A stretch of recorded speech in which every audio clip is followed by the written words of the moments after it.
Okay, we're going to call the Committee of the Whole. It's a Budget and Finance meeting to present several aspects of this year's spending plans presented by the mayor, capital improvement budgets and capital improvement program, and then a special work session on an omnibus bill as a work session request from Mr. Trainer. Maybe just start with identify yourself as you sit up here. Mr. Michaelis. George Michaelis, Municipal Manager. Lucinda Mahoney, CFO. Patrick Flynn, Assembly. Chris Birch, Assembly. New Training Assembly. Oh, Jennifer Johnston, Assembly. Ernie Hall, Assembly. Dan Sullivan, Mayor. Bill Starr, Assembly. Paul Holman, Assembly. Harriet Drummond, Assembly. Great, thanks. I thought the mayor, seeing that it's his budget and sort of his administration presentation, if the mayor wanted to kind of preface the start of the meeting, I'll just put a few rules down, guide rules. Is I think we're going to see a presentation segmented out by various defined subjects. So if we can hold the conversations and the questions to let us get through the whole thing and take a question and answer. Sort of at the end, if it's something urgent, raise your hand, flag it down, say, hey, I got a question.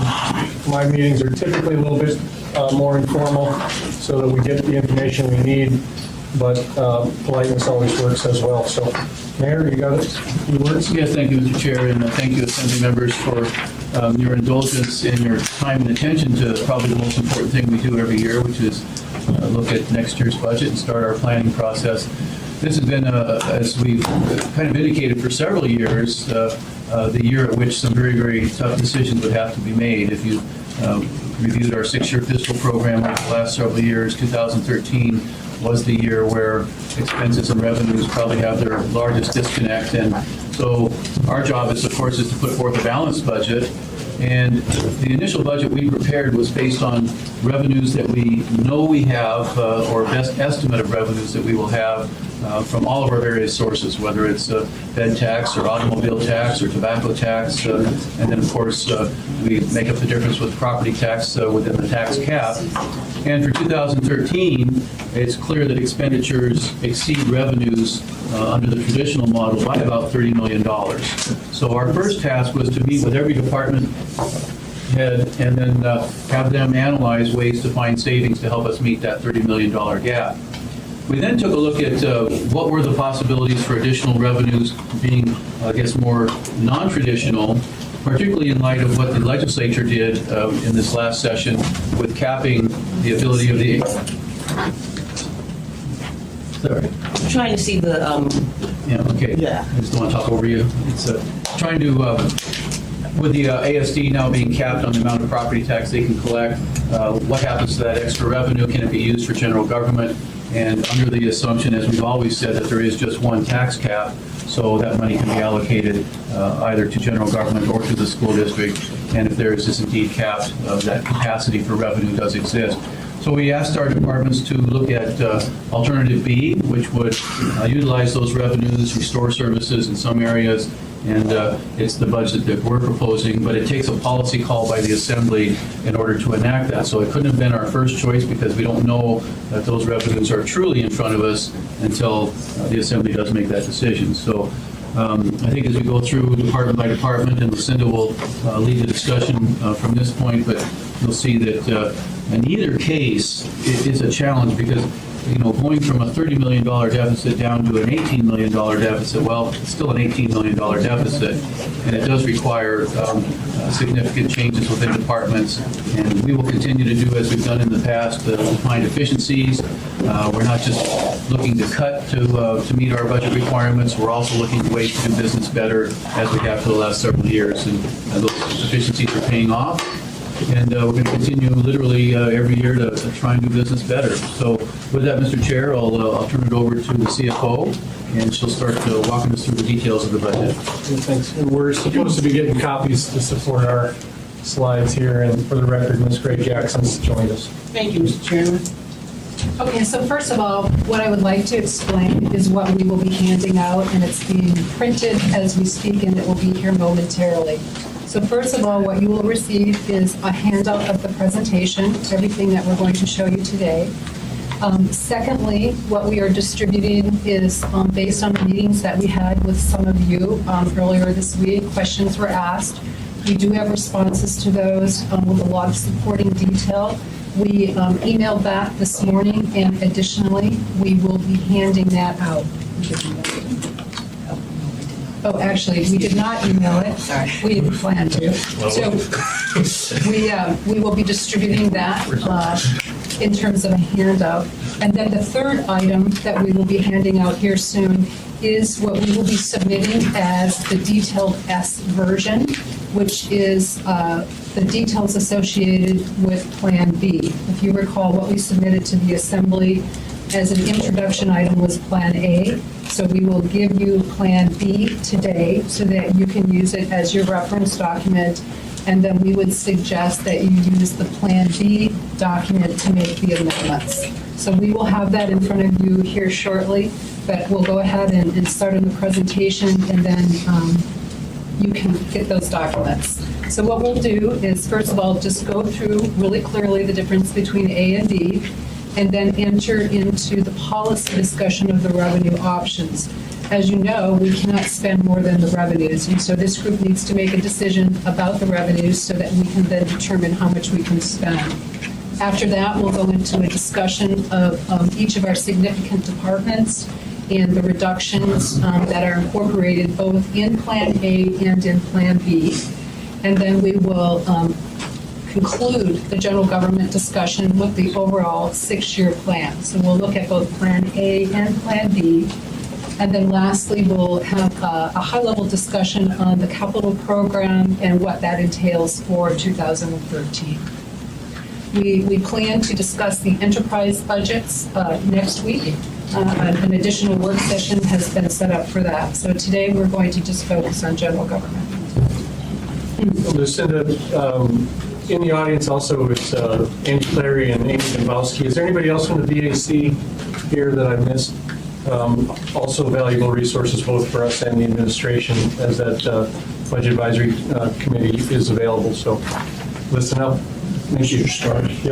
I got an email from Mr. Trombley as well. He is stuck on the slope. He wasn't able to get out. Okay. So that's why he's not in attendance. Thank you.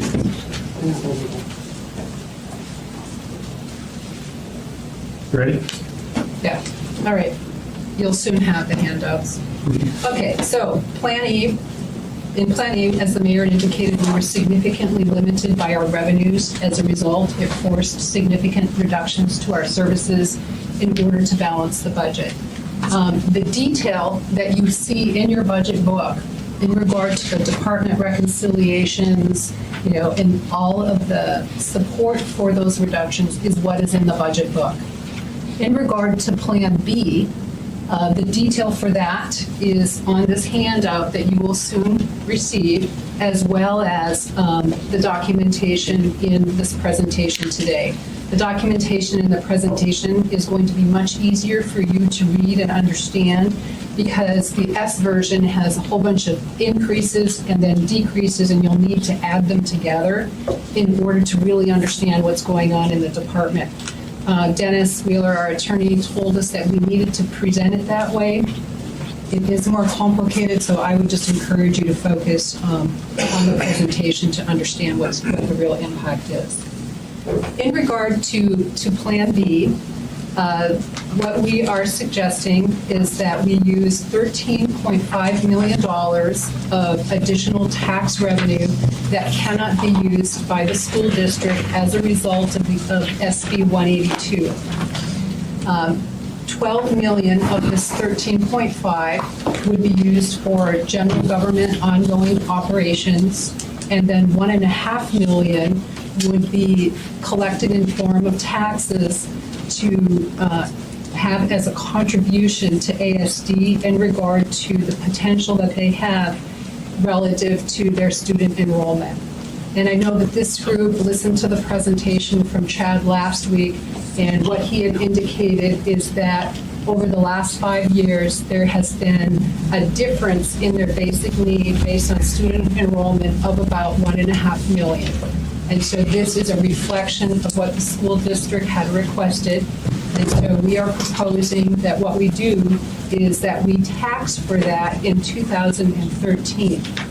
And the reason why we are proposing this is because if there's a $1.5 million variance each year, we need that to be a sustainable funding source. If we would use a fund balance, it would be a challenge every year to come up with that money. Additionally, Plan B restores many of the reductions that were required in Plan A. So this next slide represents an overview of the numbers. And there's quite a few numbers on here, but what it does is it goes through and it documents the $30 million budget gap, which is the difference between our 2012 budget and our 2013 continuation budget. As you can see, there's $23 million of additional expenses in the continuation budget, and this is largely due to the increase in labor of $15.6 million and the required contribution to the police and fire pension program of $4 million. So that right off the bat is 19 of the 23. Additionally, in terms of the continuation budget, as you can see, revenues are going down by $6.5 million. And this is largely due to the fund balance reduction, as well as not incorporating the one-time $6 million State of Alaska revenue sharing. As you move to the right, you can see that Plan A represents a balanced budget at $448 million, and this assumes that we do not tax into the ASD portion of the tax cap, whereas in Plan B, we assume that we do tax into the ASD portion of the cap. And this plan assumes that we tax an additional $13.5 million into ASD such that we can retain as many services as we can for our citizens. Listen, if you don't mind stopping right, let's let everybody get their hand out and we can all get on the same page, just particularly if you don't mind, Mr. Chairman. Oh, good idea.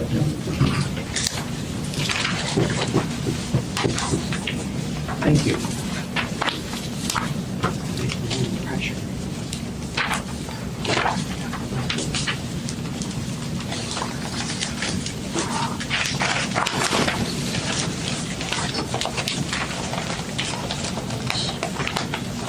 It's fantastic over. Did you get another one? I don't think we did.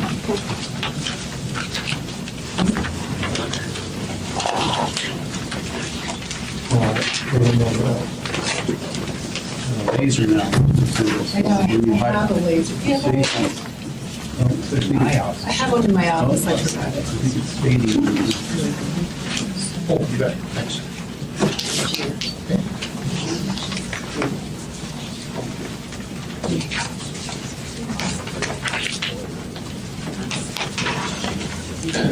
Lucinda, when you said you were going to email us some information, is the S version presentation financials going to be emailed or available to the public?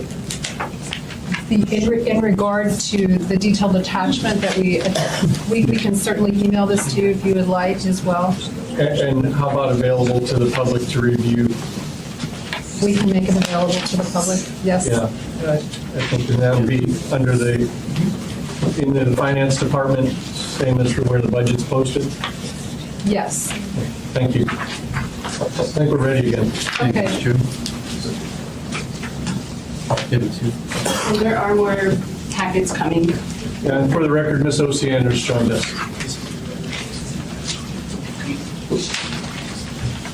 So what is key to note on this slide is that the mayor is recommending the 2013 Plan B, which is a balanced budget of $462 million and represents a 1.7% increase over 2012. Additionally, what is important to note on this slide, that in both Plan A and Plan B, we are $200,000 under the tax cap. So as we had mentioned earlier, there are significant policy decisions that this group needs to make today, or not today, but in this budget season. And that would be associated with the use of the different funding sources that are available. And so what we've done is we've put these in 3 different buckets so that everybody can understand what these funding sources are and how they should be used. The first one on the left is the 2012 fund balance. Some of you may have noted that in your revenue forecast, we are forecasting at this point in time increased revenues. So you might think, oh, well, we have some fund balance available in 2012 to use in 13. However, I want to caution you that that is only one side of the equation. That is just the revenues. We will not know what our 2012 fund balance is until the first quarter of 2013. And it's really important that everybody remembers what we have faced this year in regard to unexpected expenditures. We had record snowfall in the first quarter. We had the windstorm. We've had excess rain. We don't have the excess rain and the windstorm yet recorded in our financials. These are completely unexpected. Additionally, we don't know what the weather will be in the fourth quarter. We could have additional record snow. And also, as we know, sometimes the stock market becomes really volatile in an election year. So we could have some unrealized gains or losses associated with our investment portfolio, all of which is unknown at this point in time. So it's really important to understand that we should not be looking at 2012 fund balance until first quarter of 2013 when the number is known. And just because I asked a question to you some time ago, you're not forecasting today that expenses have exceeded revenues, then we're not in a deficit spending scenario, is what you're telling us, right? At this moment, I am not aware that we are in a deficit situation, but all of our windstorm costs have not been recorded yet because it's so recent, the same with the rain. So we incurred additional costs. I don't know what they are. Thank you.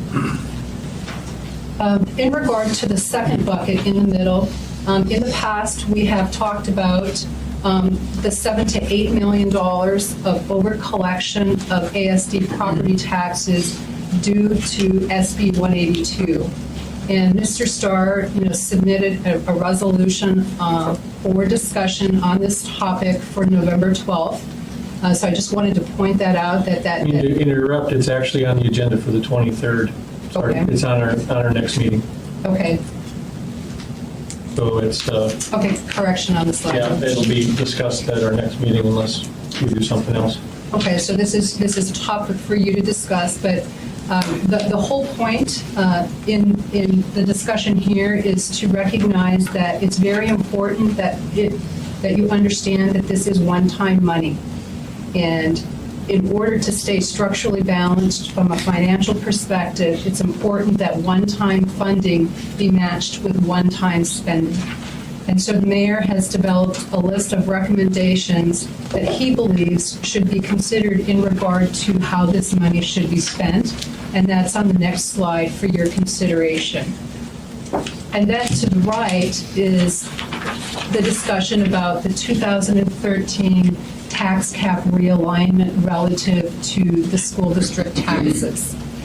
Because the state will be contributing more to local education, that provides some extra capacity on what was previously considered as the ASD side.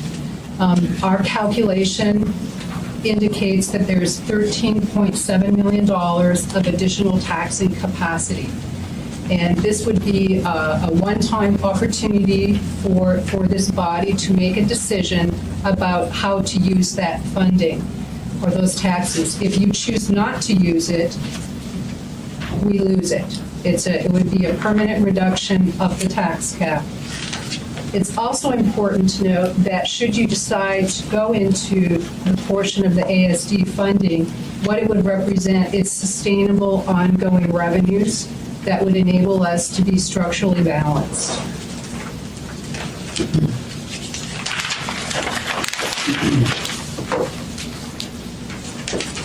So this next slide represents a list of one-time spending asks, if you will, that come from the administration. As I indicated, it's really important to match one-time spending with one-time revenues.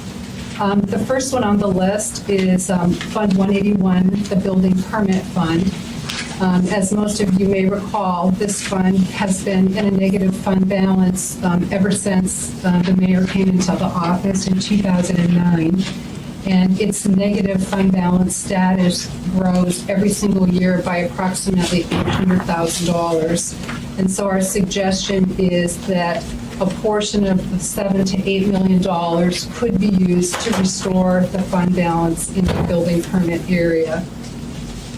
Many of you know that we are wanting to replace the CAMA system. It's 30 years old. It's on our schedule to implement in first quarter of 2013. This would be a one-time cost. We are estimating that it would be $5 million to implement the system. We could use these one-time funds for the CAMA system, or alternatively, we would need to go into debt. Dennis, our municipal attorney, has briefed you on all of the legal cases that we face. We do not have a legal reserve fund set aside for us to tap into when we have settlements. So to set aside $1 million would be prudent, because it would provide a funding source for us rather than scrambling each year and trying to work out of our current operating budget. Also, in 2013, the mayor supports both the funding of a police academy and a fire academy based on Budget Plan B. There will be attrition. Actually, there will be attrition irrespective of which budget plan. And we recognize that we will need to hire both in the police department and the fire department to address the attrition. And this would be a good one-time funding source to use for this particular group of funds. And lastly, the A1 radio system. This is really important to public safety so that our local police and fire can communicate more accurately with the state. This is a very important project that we implement in regard to public safety. It's one time, and it would be a very good selection for use of these funds. This list obviously totals more than the 7 to 8 million, and so we wanted to put several selections out there for you to consider. And it's not even a comprehensive list. We have other one-time expenses, but these are the ones that are probably the most prominent and worthy of your consideration. Okay, moving on to the next slide. What we wanted to depict here was the total tax as a result of the realignment in Budget Plan B and compare it to Budget Plan A. So as you can see in the blue box, what happens here is the taxes that would be collected in Budget Plan B for the general government MOA side increased from 249 to 262, and the ASD taxes remain the same because they are limited by the State of Alaska Local Contribution 182. And what we've depicted here is just the impact on a total basis to taxpayers. So with Budget Plan B, the total increase in tax increases by 3% in comparison to 2012. And what that equates to is a $49 increase for a $100,000 home. And that would be for the combination of both the MOA as well as the ASD side. In regard to expenditures, and this slide just documents the increase in expenditures relative to the continuation budget. And as I had mentioned earlier, 15.6 million of that relates to labor. And if you look below, you can see what we did was we broke that out so that you could understand how much was related specifically to salaries, which was 5.4. How much related to the PIP program and education, the health insurance increase. This 3.4 million represents a 10% increase in our health insurance claims and plan. Our retirement costs, Social Security, and then in our non-labor area, the most significant increase is the funding of the unfunded liability at the police and fire pension system, and that's $4 million. Plan A is the plan I mentioned earlier, which has limited revenues. Plan B, what we do is we increase our labor over our 2012 budget by 4%. We reduce our debt service by 8%, and this is largely due to the successful refinancing that we did this year in regard to refinancing our debt. We were able to reduce the interest associated with our debt such that it resulted in $5 million savings for 2013. The non-labor increases over 2012 by a small amount, but in Plan B, the contribution to the school district of the $1.5 million does exist in the non-labor / other category. So of the 2.7 increase, 1.5 relates to the school district contribution. On a bottom line basis, expenditures increased 1.6% over the 2012 budget. So the next slide represents the headcount impacts by department, by budget plan. And what we've identified for you are the reductions in filled positions as well as vacant positions for both Plan A and Plan B. And the mayor recommends Plan B, of course, and what this represents is, on a total basis, is a reduction of 12 filled positions. And this does not include the seasonal positions in Parks and Rec, which is 10. Plan B represents a reduction of 57 vacant positions for a total reduction of 69.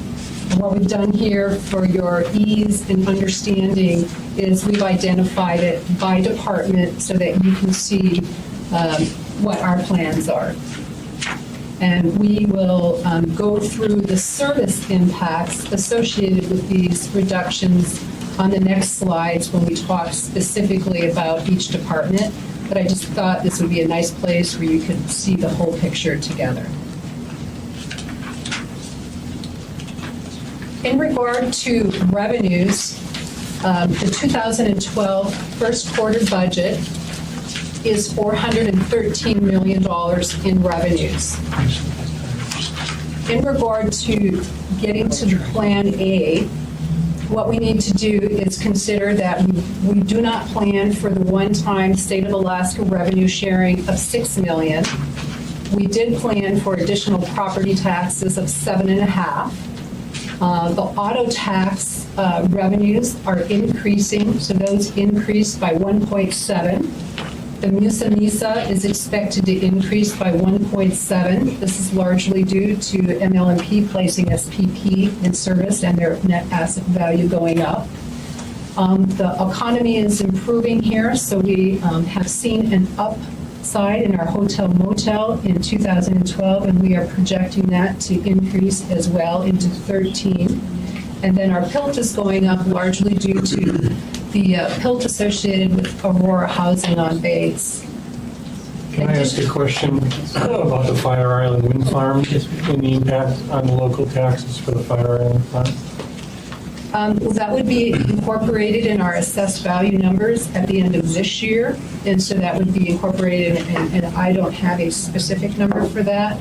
The property appraisal group is currently working really hard right now to work on their valuations. For that project Yes. as well, because it's upwards of 40 million. That's Yeah. a fairly topical subject.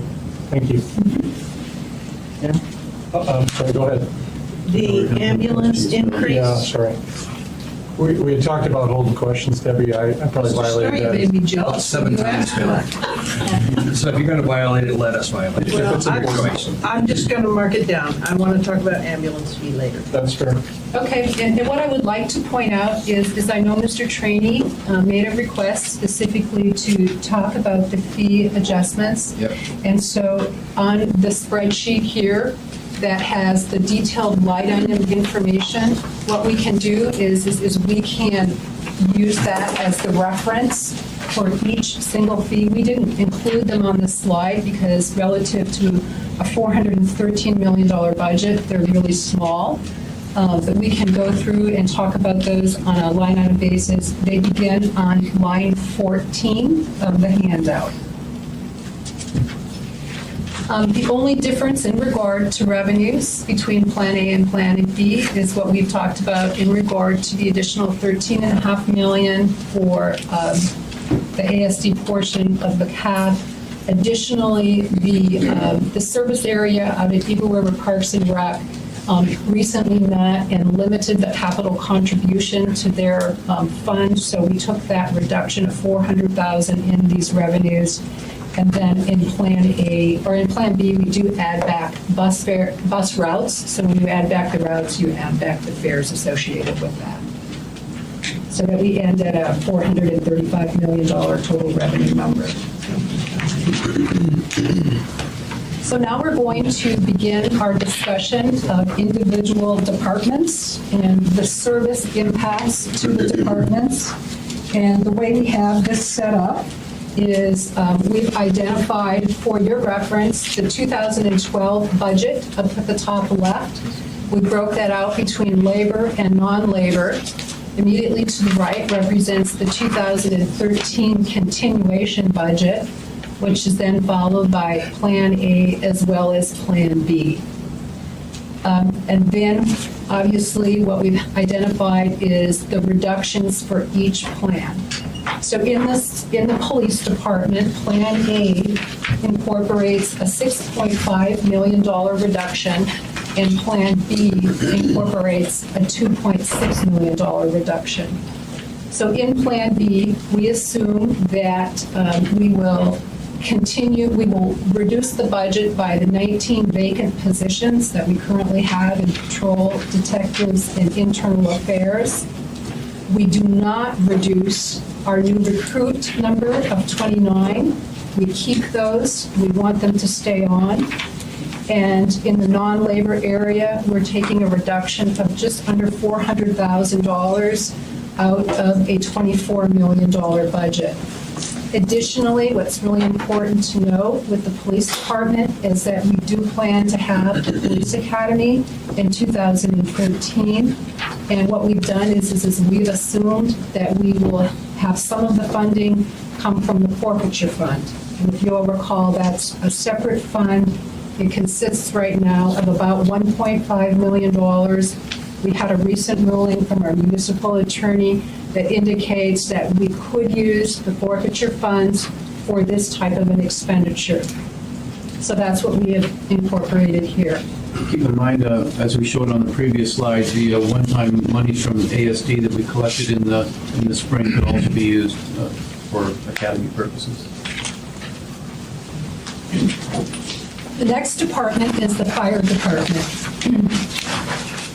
And what we've done is we've broken the slide for Plan A and Plan B up as two separate slides because it's very important that we really make clear what Plan B represents.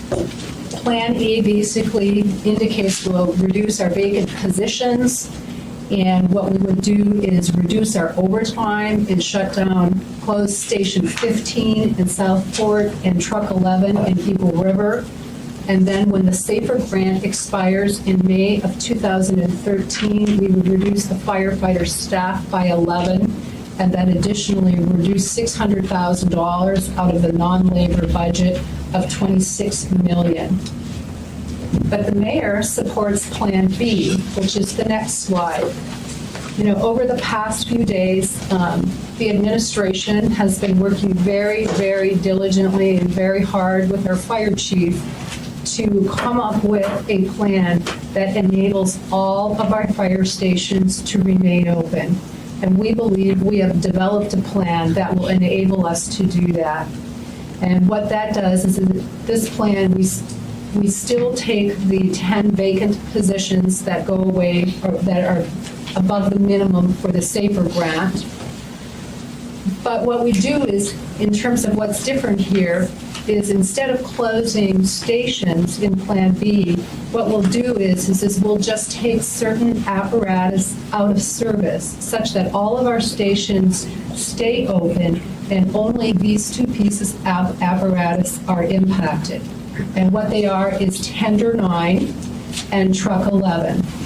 And what we would do is, because these apparatus are taken out of service, the staff that support those are then now available to keep all of the fire stations open.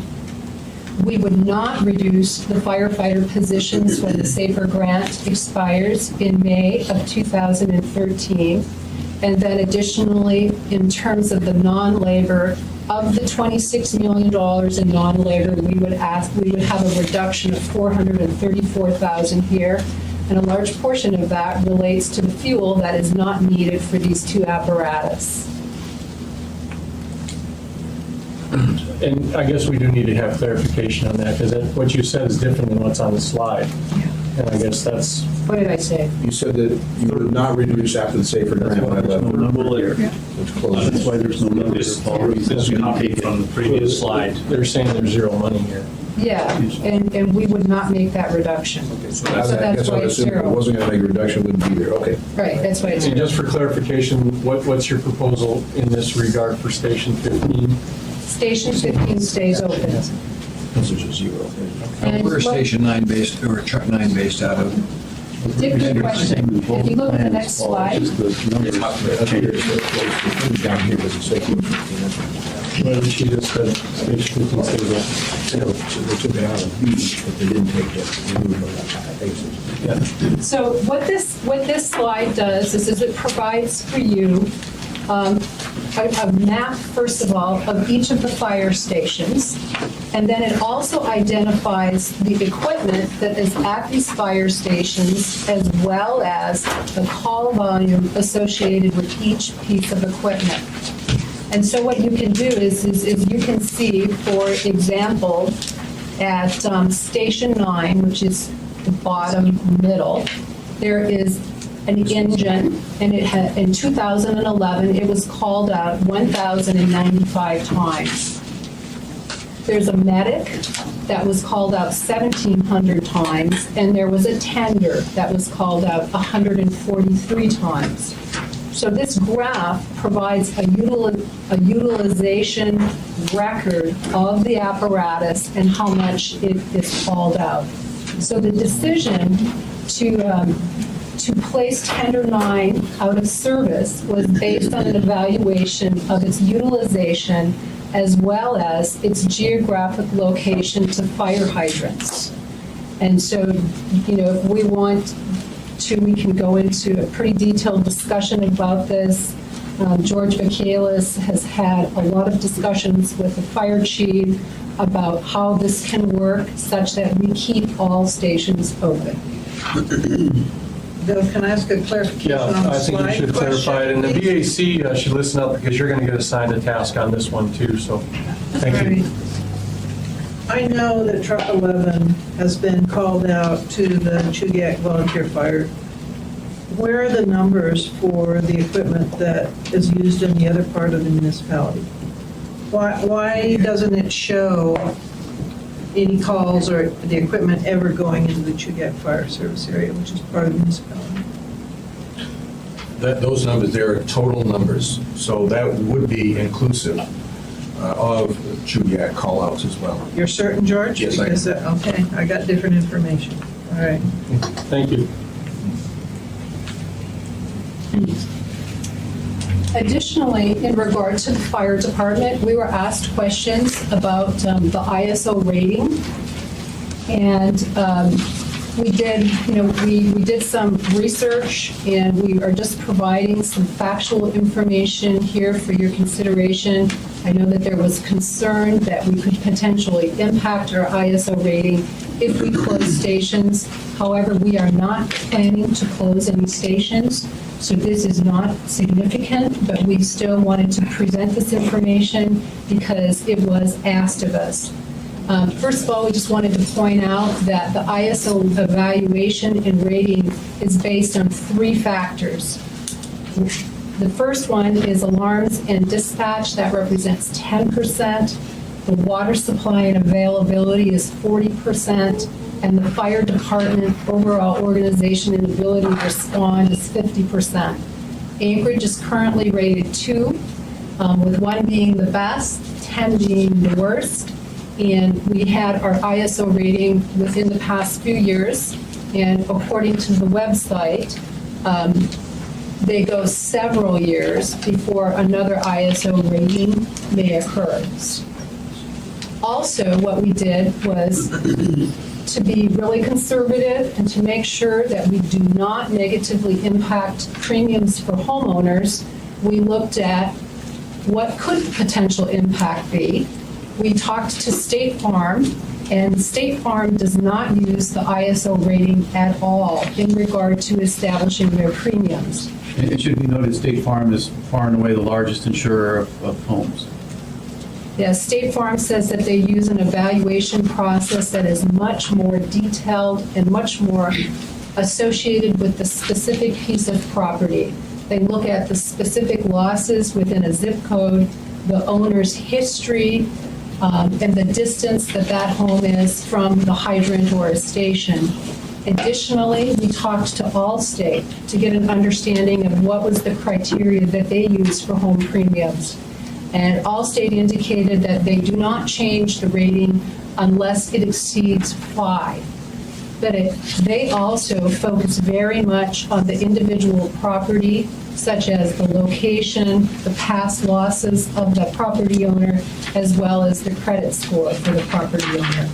Now, this really is not relevant now because we are not planning to close any stations, but we still wanted to present this information because it was asked. And we can't really say whether it's relevant or not until the Assembly makes their decision. Exactly, so. I'm sorry.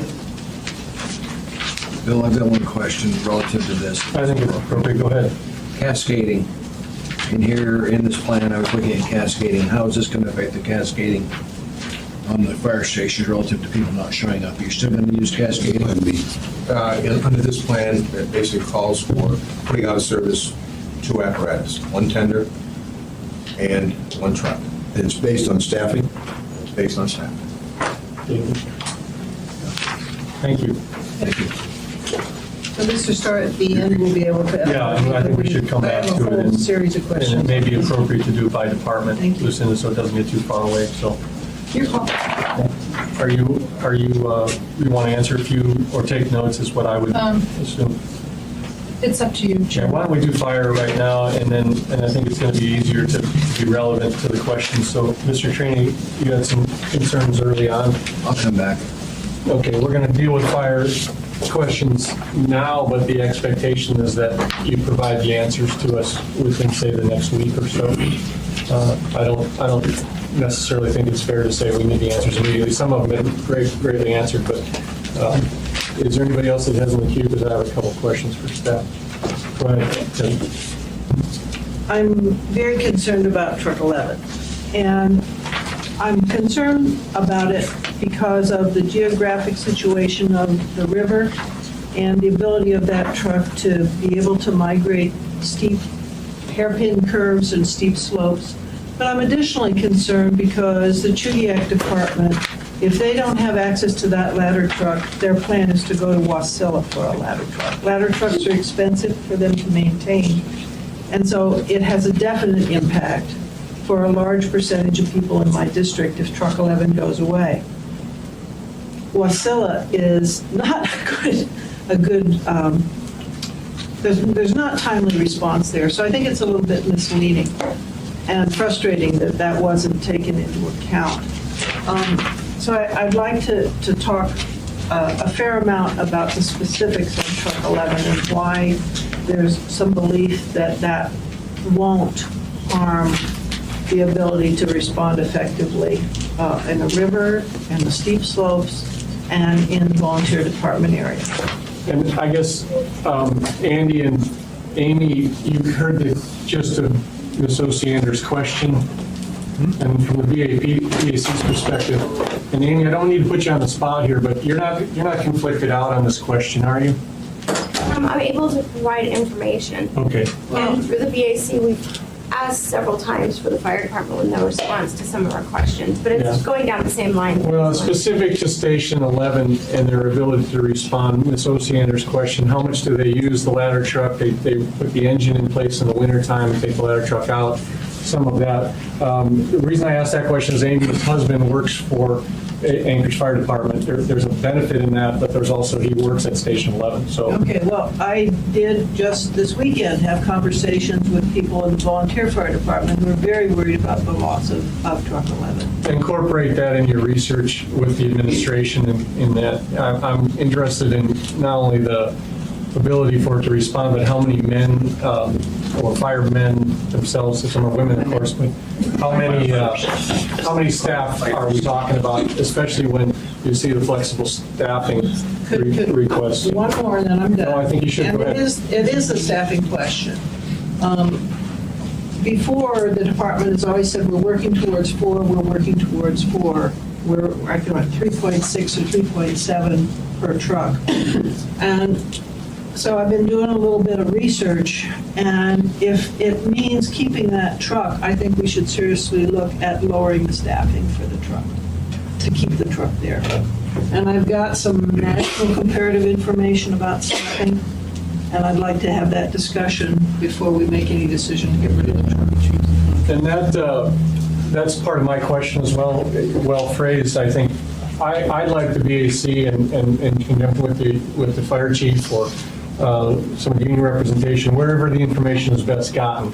But I'm asking the BAC so we can sort of depoliticize it and move into that. They're also a very good resource for that. So if you can work up a staffing analysis on the 3 versus 4 question that's out there on assigned per rig engine, there's a lot of information available.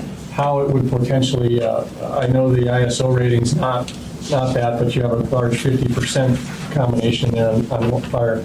And then look at analysis of other cities perhaps, and then just get a general white paper presented to us. Fairly timely, if you guys can crank it out in the next 10 days, would be great. Ms. Osiander has quite a bit of data.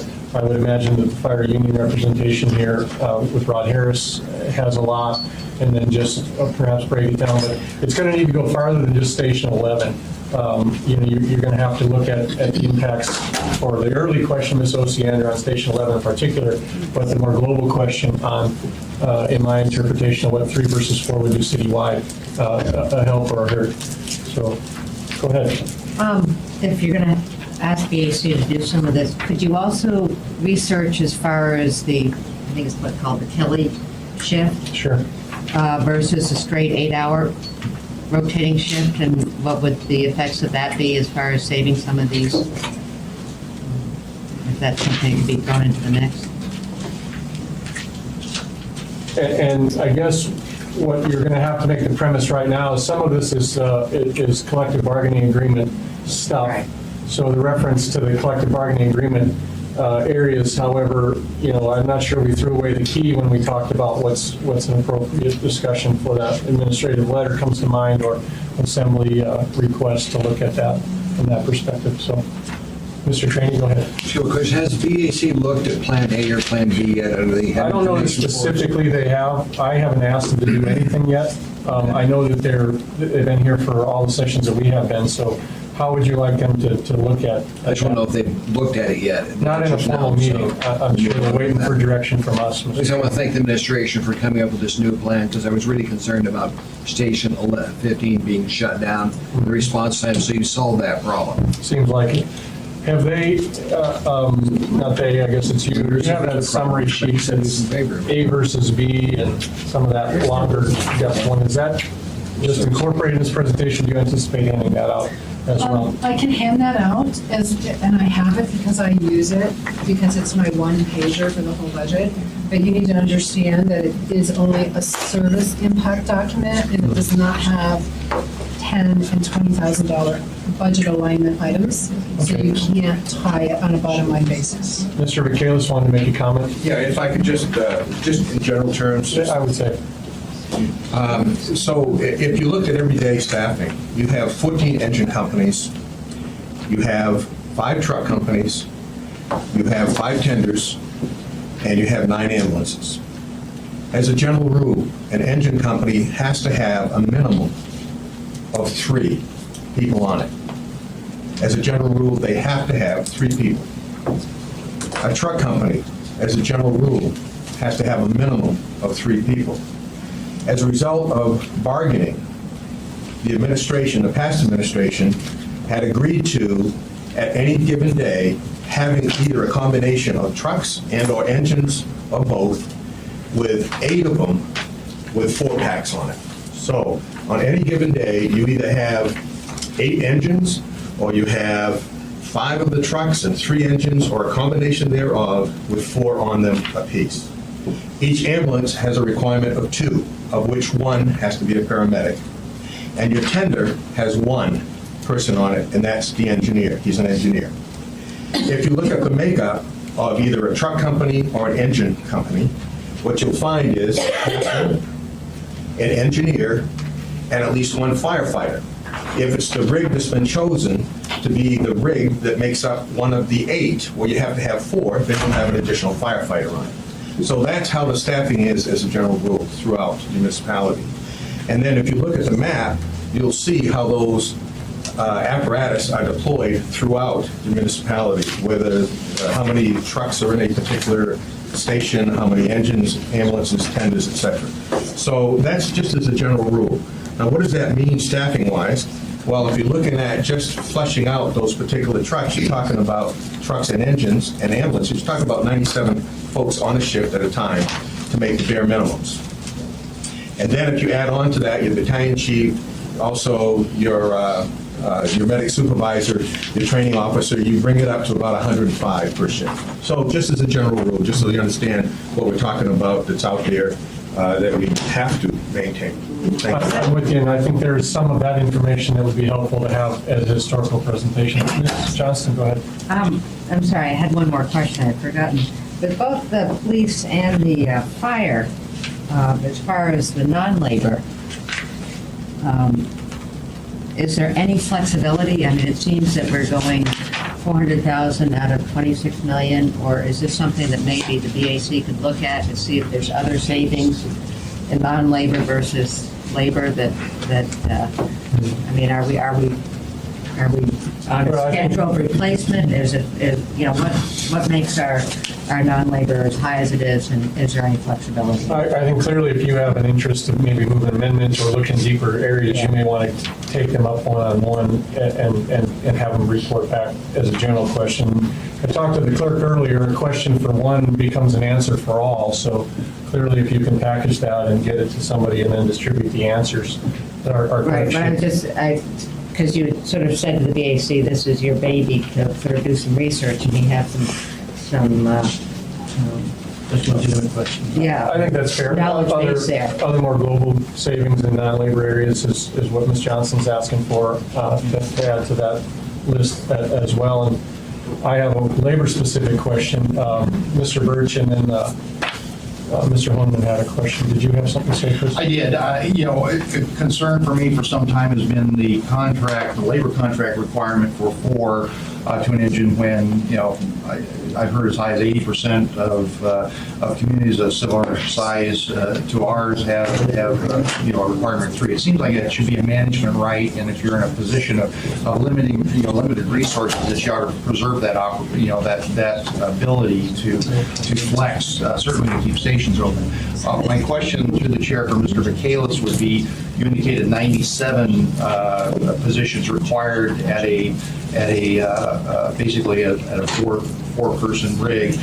If that was revised in the labor agreement, either through if the union were to accept a 3-person rig as a minimum, as it used to be, how would that 97 number change? Okay, so that 97 is inclusive, of course, of the 8 apparatus that have 4 on it, the remaining apparatus having 3. Right. So if you figure you have 3 shifts, you have 1 extra individual on one of the 8. So that's 8 plus 3 shifts, that's 24. 24 people. 24 people. So basically, our problem disappears if that provision just goes away from the contract. If it's not if we go back to, What it does, it reduces the overtime requirement. that's huge. Thank you. And I appreciate the fact that you delegated that. Yeah, and I don't want that to be the end-all answer today, because, there's others that have things to add to that. And I'll also reference that, and when you look at the BCA, there's this word that associated, or generally, it appears under that same clause. I think we're generally working towards a staffing level of 4. So we need to know if there's other specific agreements as it relates. So as you dig into that, you're going to have to look at the bargaining agreement language as well. I had Mr. Holman, Ms. Drummond, and then Mr. Trainee. It begs the question, based on what Mr. Michaelis' description was, and it doesn't have to be answered today if you don't have it, but on the assumption that on a given day, we have 2 people show to work and a third isn't, let's just say truck 11 gets rolled out. One of them's a captain and one of them's an engineer. Do they then just divert and go to another apparatus as firefighters, or do they then start this cascading plumbing? Just a question, just if you can kind of spell out some sort of scenario. Because if 2 firefighters show up and the captain doesn't, somebody acts as a captain and they move on. But That might be a what-if question, Mr. Michaelis. And rather than, I don't know, that you could play all the scenarios today, it may be wise to move on to some other questions. I understand the but question. I think you do. Thank you for that question. Ms. Drummond? Yeah, my question is similar, Mr. Chair. It's what's the difference when a vehicle arrives at a fire with 3 staff as opposed to 4?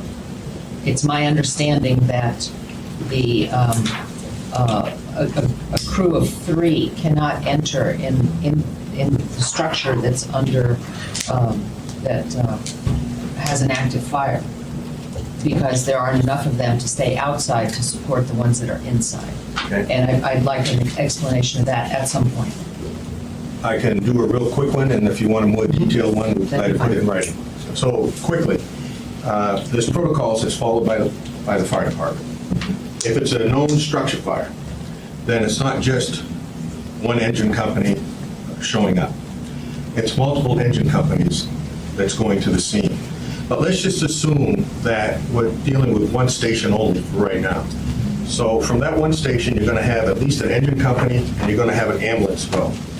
On that engine company, you're going to have at least 3 firefighters. On that ambulance, you're going to have 2 firefighters. The combination of 2 exceeds the 4 as far as making an entry.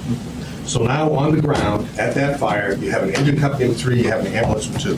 That's the minimum requirement. Now, you throw on top of that a tender. Now you've got an additional individual. But it doesn't stop there, because the protocol calls for at least 3 engine companies reporting to a fire, structure fire, wherever that structure fire is. So you're going to have 3 engine companies. Depending on the nature of the fire, you could have a truck company going as well. You're also going to have that, depending on where it is, if there's available water, then you may not have as many tenders. However, if in fact there's not available water, then you're going to have that tender, and you're going to have subsequent tenders going, because they basically do a rotation. They fill up a big blivet. One goes back and starts getting refilled. Another one comes forward and does its thing. The other thing is, when you have these apparatus showing up, if you have 3 on the ground at the same time, you have a lot of capability there, because what happens is they can hook up in series to one another. You have 750 gallons per engine company, minimum. You have some engine companies that have 1,000 gallons on them. So saying you have 3 vehicles that show up, and they're engine companies, so you've got 750 minimum times 3. They can hook up in series, they can hook up to the tanker, the tender, or they can hook up to a hydrant. So you have a lot of flexibility there. In Eagle River, of course, you don't have as many hydrants. And so you rely on tenders. That's why the tender is being recommended to stay there in Station 11. So that's the short answer. Thank you. Mr. Trainee, I think. Mr. Michaelis, twice you've mentioned a contract modification by a prior mayor. Who was that mayor? That was under the Begich administration, as I understand. Not claiming Begich administration? Well, I thought it was under Begich. Would you just look and let me know which administration? Yeah, I was pretty sure it was under the Begich administration, but I'll You check it, just let me know, sir. Thank you. Is there any more questions? Because I have 2 more, but I don't need the answer today. Well, unless you know it. Mr. Chairman? I didn't see your hand, sorry. Well, I just put it up. Go ahead. But anyway, I just want to thank the administration for coming forward with Plan B in terms of the fire department. because I was beginning to get really concerned, because I have spent quite a bit of time so far on the budget, and they seem to be the worst hit. So I really appreciate the changes in the B budget. And then I'm going to have some Kronos questions probably throughout, and I guess I'll ask this one now, Ms. Mahoney, because I know that there's some funding in the budget for Kronos, and I'm wondering how is Kronos working out in the fire department? Is it working? Yes. Okay, yes. Yes. Thank you. My question's somewhat Thank you, Mr. similar. Chairman. Thank you for that. The payroll specialist inside the fire department, is that position, there's 3 of them if I remember. Are the payroll specialists still online? We are planning to have 1 remaining in the fire department as well as the police department in 2013. So we have reductions associated with Kronos in the 2013 budget. I didn't see it highlighted on your S summary. Yeah, we'll find it. Okay. And I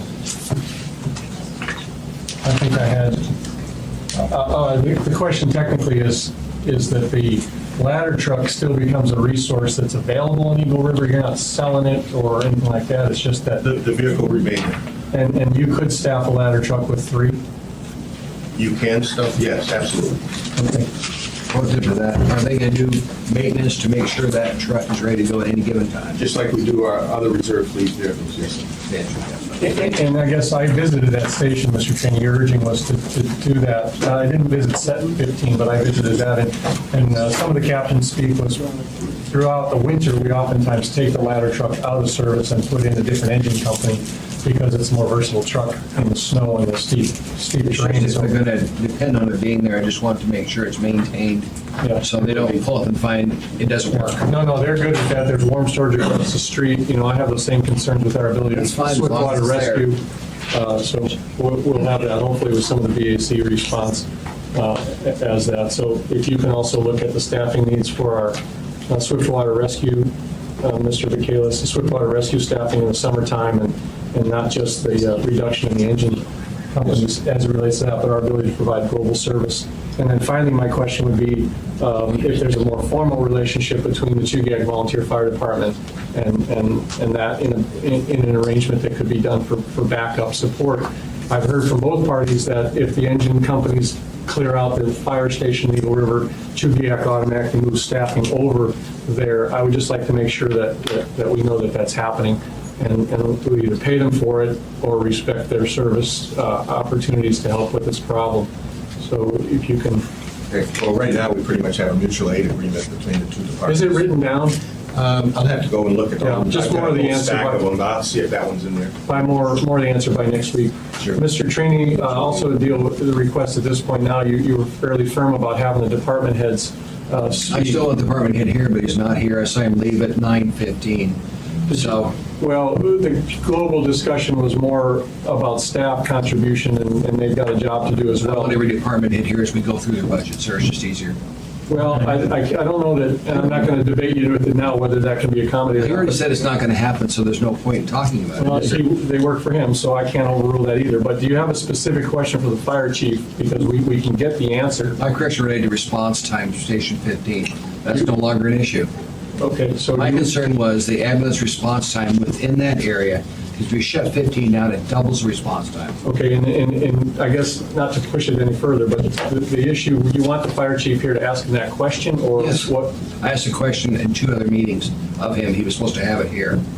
Mr. Vacalis, if we can get a summary from the fire chief to answer Mr. Trainey's question, I think that would be helpful. Yes, sir. If I could have exactly what the question is, I'm sorry, I didn't understand it. If you shut 15 down, how does that change the response time for the ambulance within that area? The paramedics. But you're not shutting down 15. No. Hence, I don't need the question answered. Oh, okay, thank We you. haven't That's what I funded was yet, so concerned. Mr. Trainey.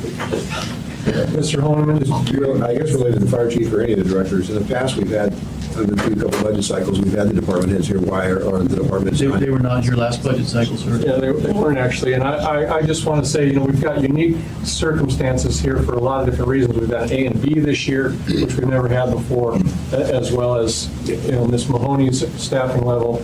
and again, the VAC support. So I'm not sure that it's an appropriate conversation to have with the department head unless we don't get the answers we want from the administration. That's all I'm saying. And so as budget chair, I'll facilitate it any way you want, but we have to get the job done somehow or another. So if it helps to have the department heads here, duly noted. But so far, I don't think that they're answering any differently than the administration. Go ahead. 2 more fire questions. Sure. Have you looked at and/or does the contract prohibit differential staffing for the tenders versus the ladder trucks? That's one question, because in some places, they do it differently. The second question is, Chuyak has a tender truck, they've got a water truck, they don't have a ladder truck. So was there any consideration in this decision about that? And I'd like a response to both of those later. Thank you. Okay, let's move on. Thank you for that, and we'll look for the answers sometime throughout the week. Rob them to the clerk if you could, and then the VAC, sometime when they're ready to present, we'll have accommodating to that. Thank you. Okay. Now that we put that fire out. You're kidding. I'm kidding. Okay. Moving on to Parks and Rec. Plan A had incorporated a $2.7 million reduction, and Plan B represents a $1.6 million reduction. The most significant change here between Plan A and Plan B relates to restoring the funding to the Boys and Girls Club. So that has been fully incorporated in Plan B. Additionally, the difference between Plan A and Plan B is that John Rada, our director, has been working really hard to what he calls retool his shop. So what he's doing is he's bringing his resources and his organization together to reorganize it so that they can work in zones, if you will, all together throughout the city. The end result is a more efficient delivery of services. Plan B keeps the rec centers open, maintains some more of the programs. It still does leave the community work service officer program unfunded. However, Mr. Rada indicates that the work associated with the management of the work service program would be unimpacted because those folks will work directly with the park maintenance supervisor, and there will be no impact as a result of the reduction there. Are you done with that department? Couple questions. Ms. Johnson, Mr. Flynn, and Mr. Trainee, and Ms. Green Jackson. My ears kind of went up when you said zones. This isn't like the zones we had back in the previous administration where there are a number of directors in different zones. I mean, it's really just a work plan. It's just a work plan to manage more by geographic location so he can more efficiently utilize his resources. Okay. It's not establishing any additional overhead. Okay, great. The other question, as far as Service High and actually all of our swimming pools, and this is to Mr. Rada, have we looked again at contracting those pools out? I know in the past that we looked into it, and I don't know if we ever did a formal RFP or not. We did not. But I would be interested if there are some private clubs that are interested in running these pools.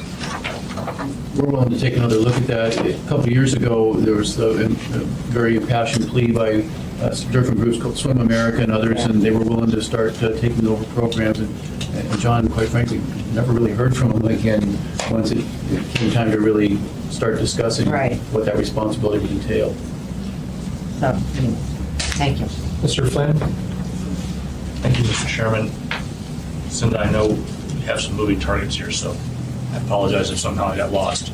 But in the proposed, page 2-4 of our proposed general government operating budget, where it discusses the Plan B increases, it mentions $1.3 million for Parks and Rec, and allocates it for $500,000 to keep the facility program hours the same and $300,000 to keep programs the same within those facilities. And yet here, you're adding back about $400,000 between those two items, so about half. And yet saying that we're going to keep the same hours and the same programs, and I'm struggling to understand how you achieve that. After we published the details and the description, we went back to John and we said, John, listen, there's this additional bucket of money. This is how we had made a determination on how to spend it. Could you go back and reevaluate? And so what he did is he provided a significant detailed document that goes through all of that, and we can provide that detail to you so that you can better understand. I would appreciate that. Yes, we will. And then I'm looking, and I know you said, please don't look at the spreadsheet, but I looked at the spreadsheet. No, please, I mean, that's what you will make amendments from ultimately, so. And I cannot figure out where you added back the funding for the Boys and Girls Clubs. All I see are the reductions, so. Okay, so go to page 7 of 8 and go to line 166.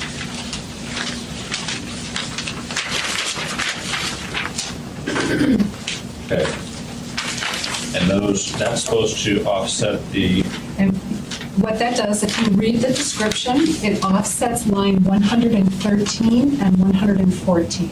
So what we've tried to do in this section is provide a roadmap to the earlier portion of the AM support. okay, so Okay. basically what I think you are telling me is first 6 pages are all the reductions from the continuation budget in the original version of the budget, and then the last page are where you put stuff back. Yes, Okay, thank you. beginning on line 154. Got it. Mr. Crane. My turn. Question on Service High School. Why are we going to suspend public swim programs? I know they've been showing up. If I remember correctly, a few years ago, we got inundated by pool people. I think you were there, Mayor. Yep. And we set a bond issue to the public, which they supported, to get Service High School back up to swimmable.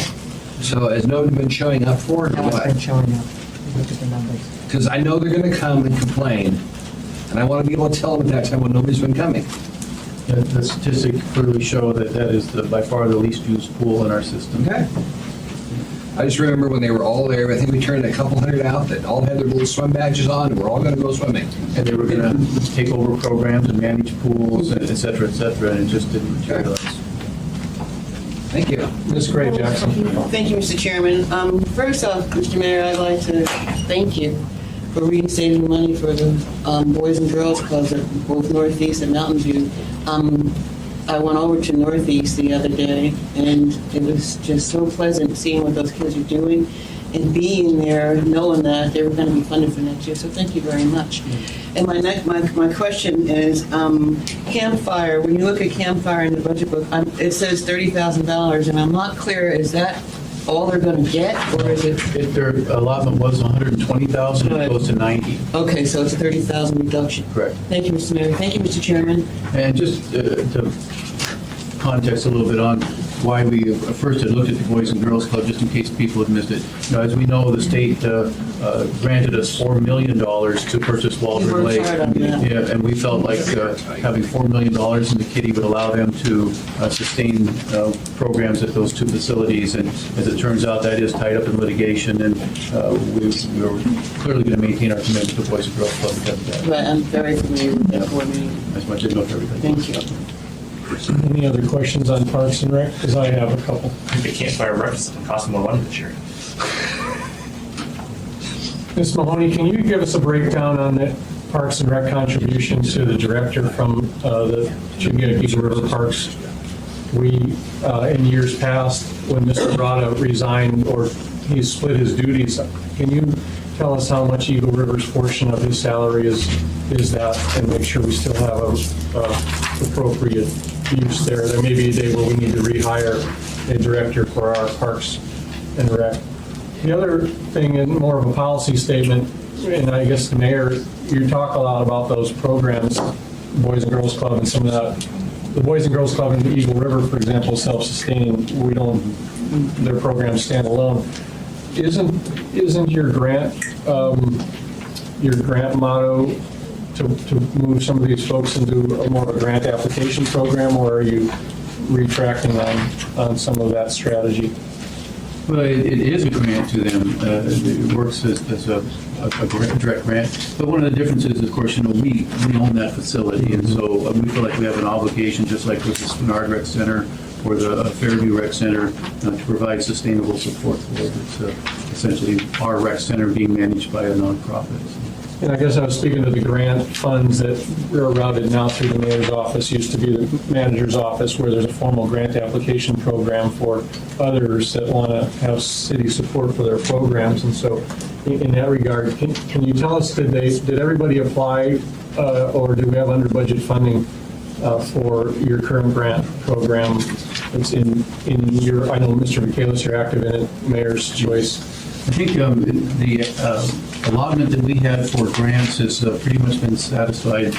There might be a tiny bit of money left over, but for the most part, our last wave of grants just actually happened in the last quarter, and we're pretty well spent on our grant allotment.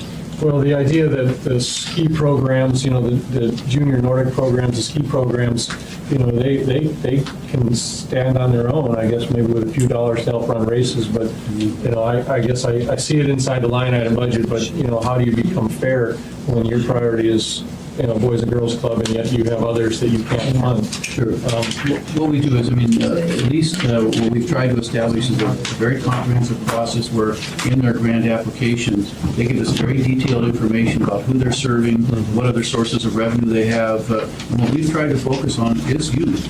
We feel like adults can self-support programs, youth need that helping start, and so that's what we've tried to focus on in these organizations. Thank you. Mr. Hall, are you still active in the Parks Commission, rather? So you have sort of direct feed on their programs? Oh, absolutely. And our working relationship with municipality is A+, absolutely fantastic. Could you get a report, and maybe it's a direct question to the city administration, could you get a report on what the Parks Foundation thinks about the budget? Sure. A or B, or where they would see critical? They're not happy with A, they're relatively pleased with B, but I'll be You could get that in writing for the assembly to consider, maybe not to put them on record, but put them on record as to how they see it. Ms. Mahoney, I guess we're ready to move ahead. Public Works.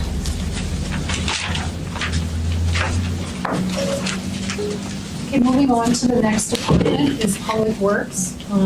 Plan A originally had a reduction of just under 2 million, which included reducing the as-needed residential contract snow hauling. However, that was restored in Plan B.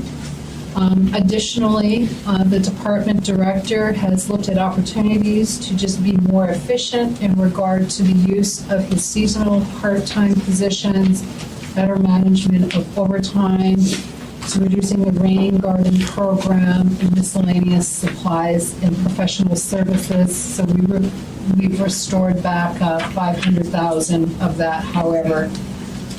Additionally, the director had recommended a reduction of 500,000 in facility maintenance, but now that reduction is 150,000. Mr. Flynn. Thank you, Mr. Chairman. Listen to I owe you, David. yeah. I owe you, David. I recognize I owe Mr. Flynn some information about Public Works, and it is forthcoming. Yes. And just circulate it through the clerk's office if you would.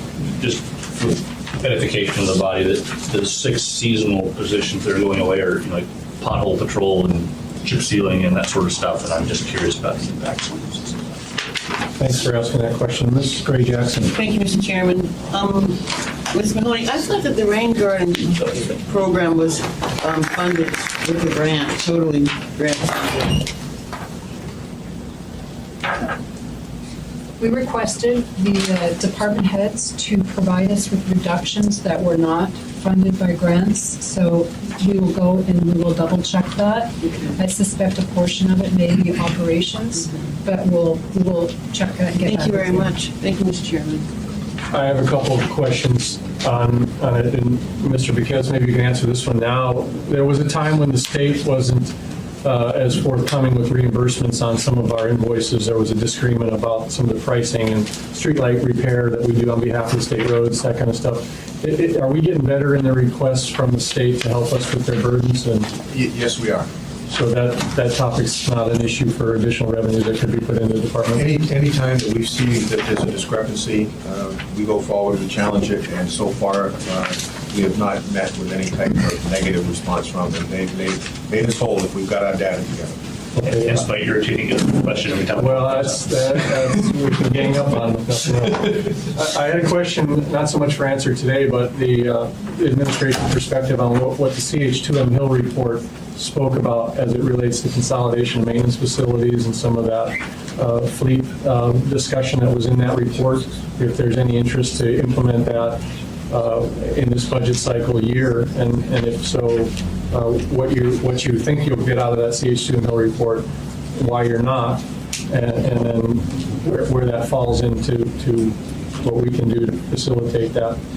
The other question I have is it relates to the reorganization of the planning and the public works department, essentially two directors, and there had been some discussion about that, revisiting to when Greg Jones was on staff and put that together.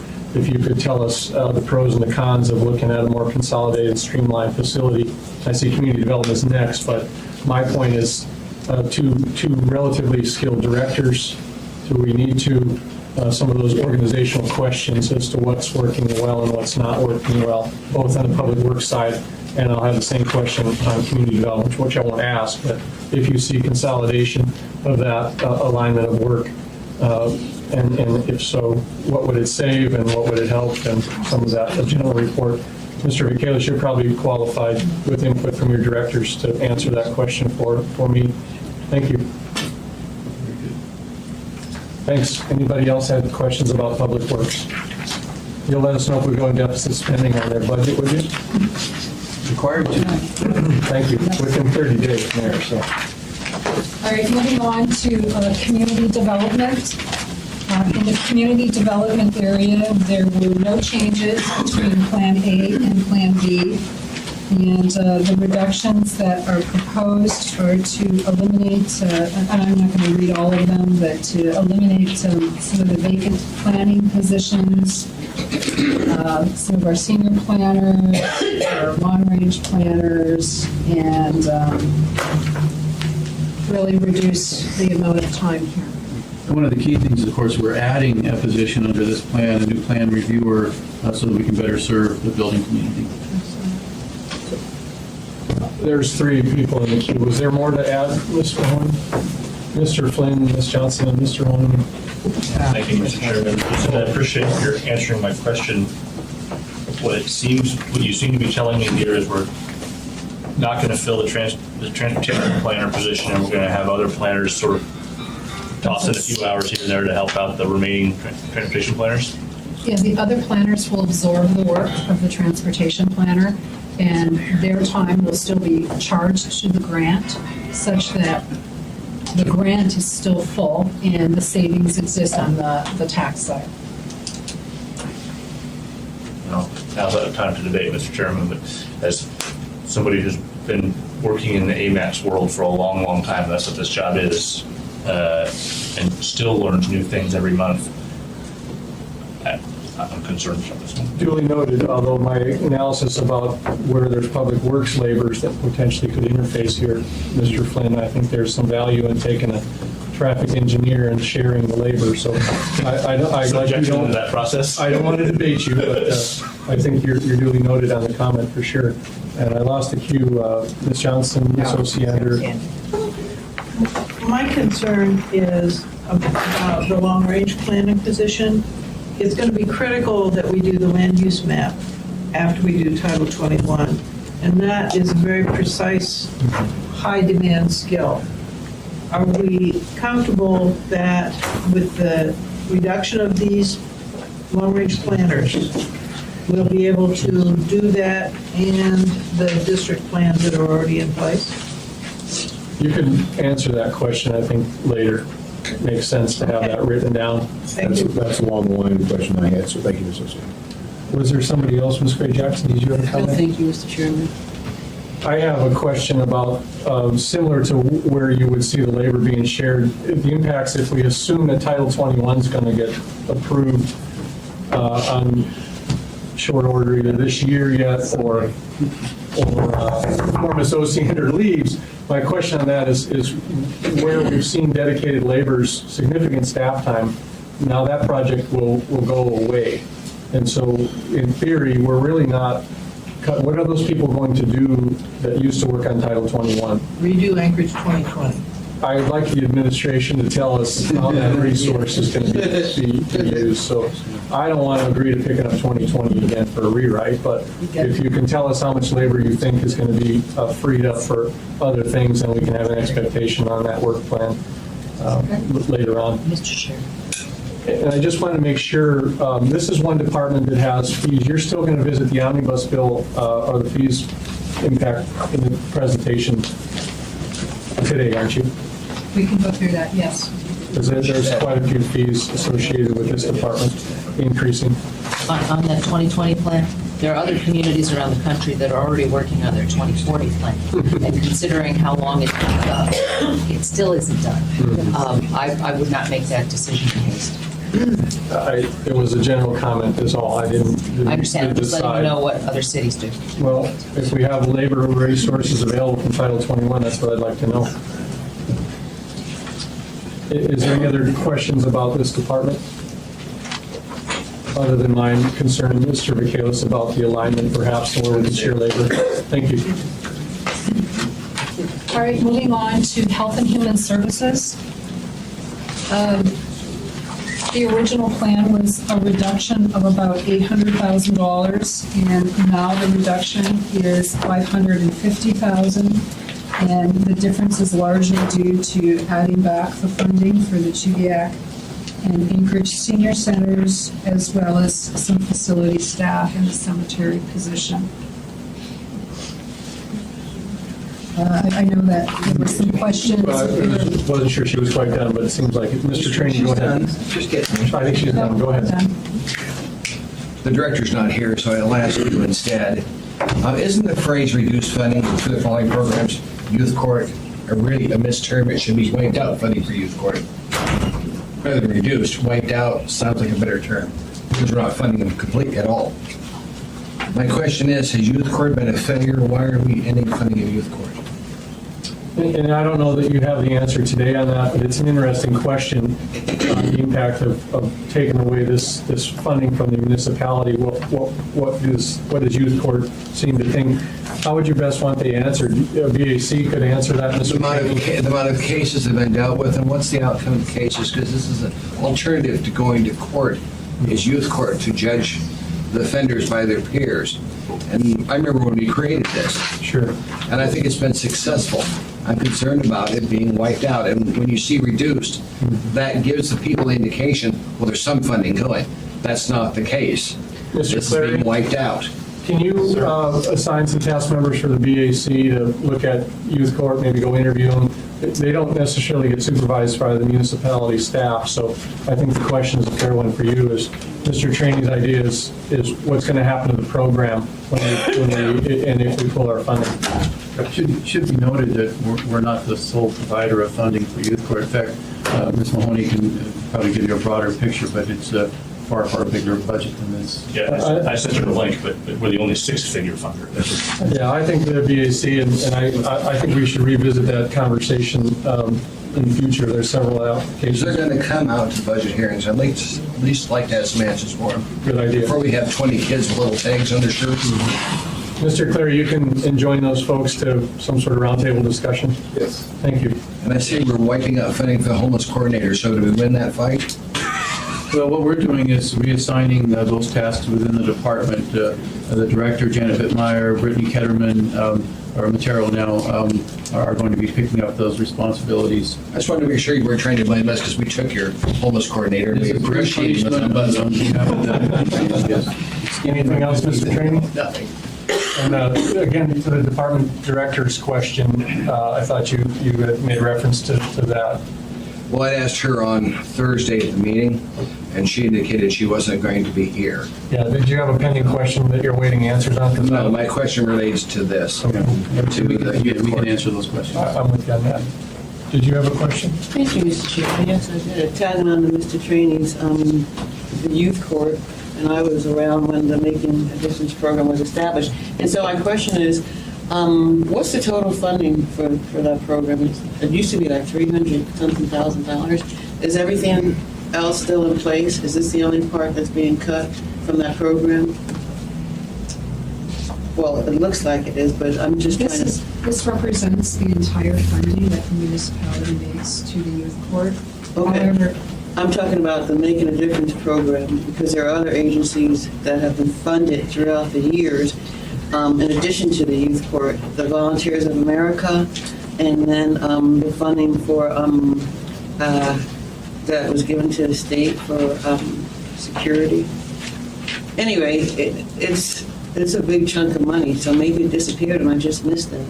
I don't think it did, though. Can you look into that, if you don't mind? Thank you very much. Thank you, Mr. Chairman. Yeah, and Mr. Clary, you got that follow-up too. I think that'd be helpful to incorporate in some of your answer too, what you find out, other funding sources and. There's actually an answer already in this. We'll go ahead, Mr. Hand it out. I'd like to know what the impact of eliminating the youth court is in terms of the increased costs of recidivism and the other issues that youth court manages to remove from adult court, shall we say. And whose opinion would you want, whose opinion of that would you want? I don't know where that information will come from. I'm just putting that out there. Yeah, Mr. Wheeler, you've got some exposure in those youth prosecutions from our side, or not really? Yeah, I don't know where that answer has come from. Mr. Clary, again, same thing. What's the impact of repeat offenders and some of that re-enter the system later as an adult, that kind of historical perspective and forecast? If I may, youth court usually provides those numbers. Yeah, and I guess these folks don't supervise youth court, so I don't know if it's fair to put them on the hook for the answers that might be subject. I mean, if you want to have a different answer to me on that. I don't really care who provides the answer. I just think I mentioned it, but thank you, Mr. Chairman. If we're done that department, Mr. Chairman, I'd like to briefly return to Public Works for just a moment. I think so. Anybody else have? Go ahead. Once again, listen, I apologize for the spreadsheet. I think I'm having inconsistency. I'm having a hard time with here. Line 132 on page 6 is where we discussed the reduction of the part-time positions that's reflected in your presentation. yes. But then on page 7, it looks like on line 172, it looks like we're adding those back. Yes. Do we know which answer is which? Well, what happens is what you see on your slide is a combination of several line items on the A&M support. So we added back $500,000. And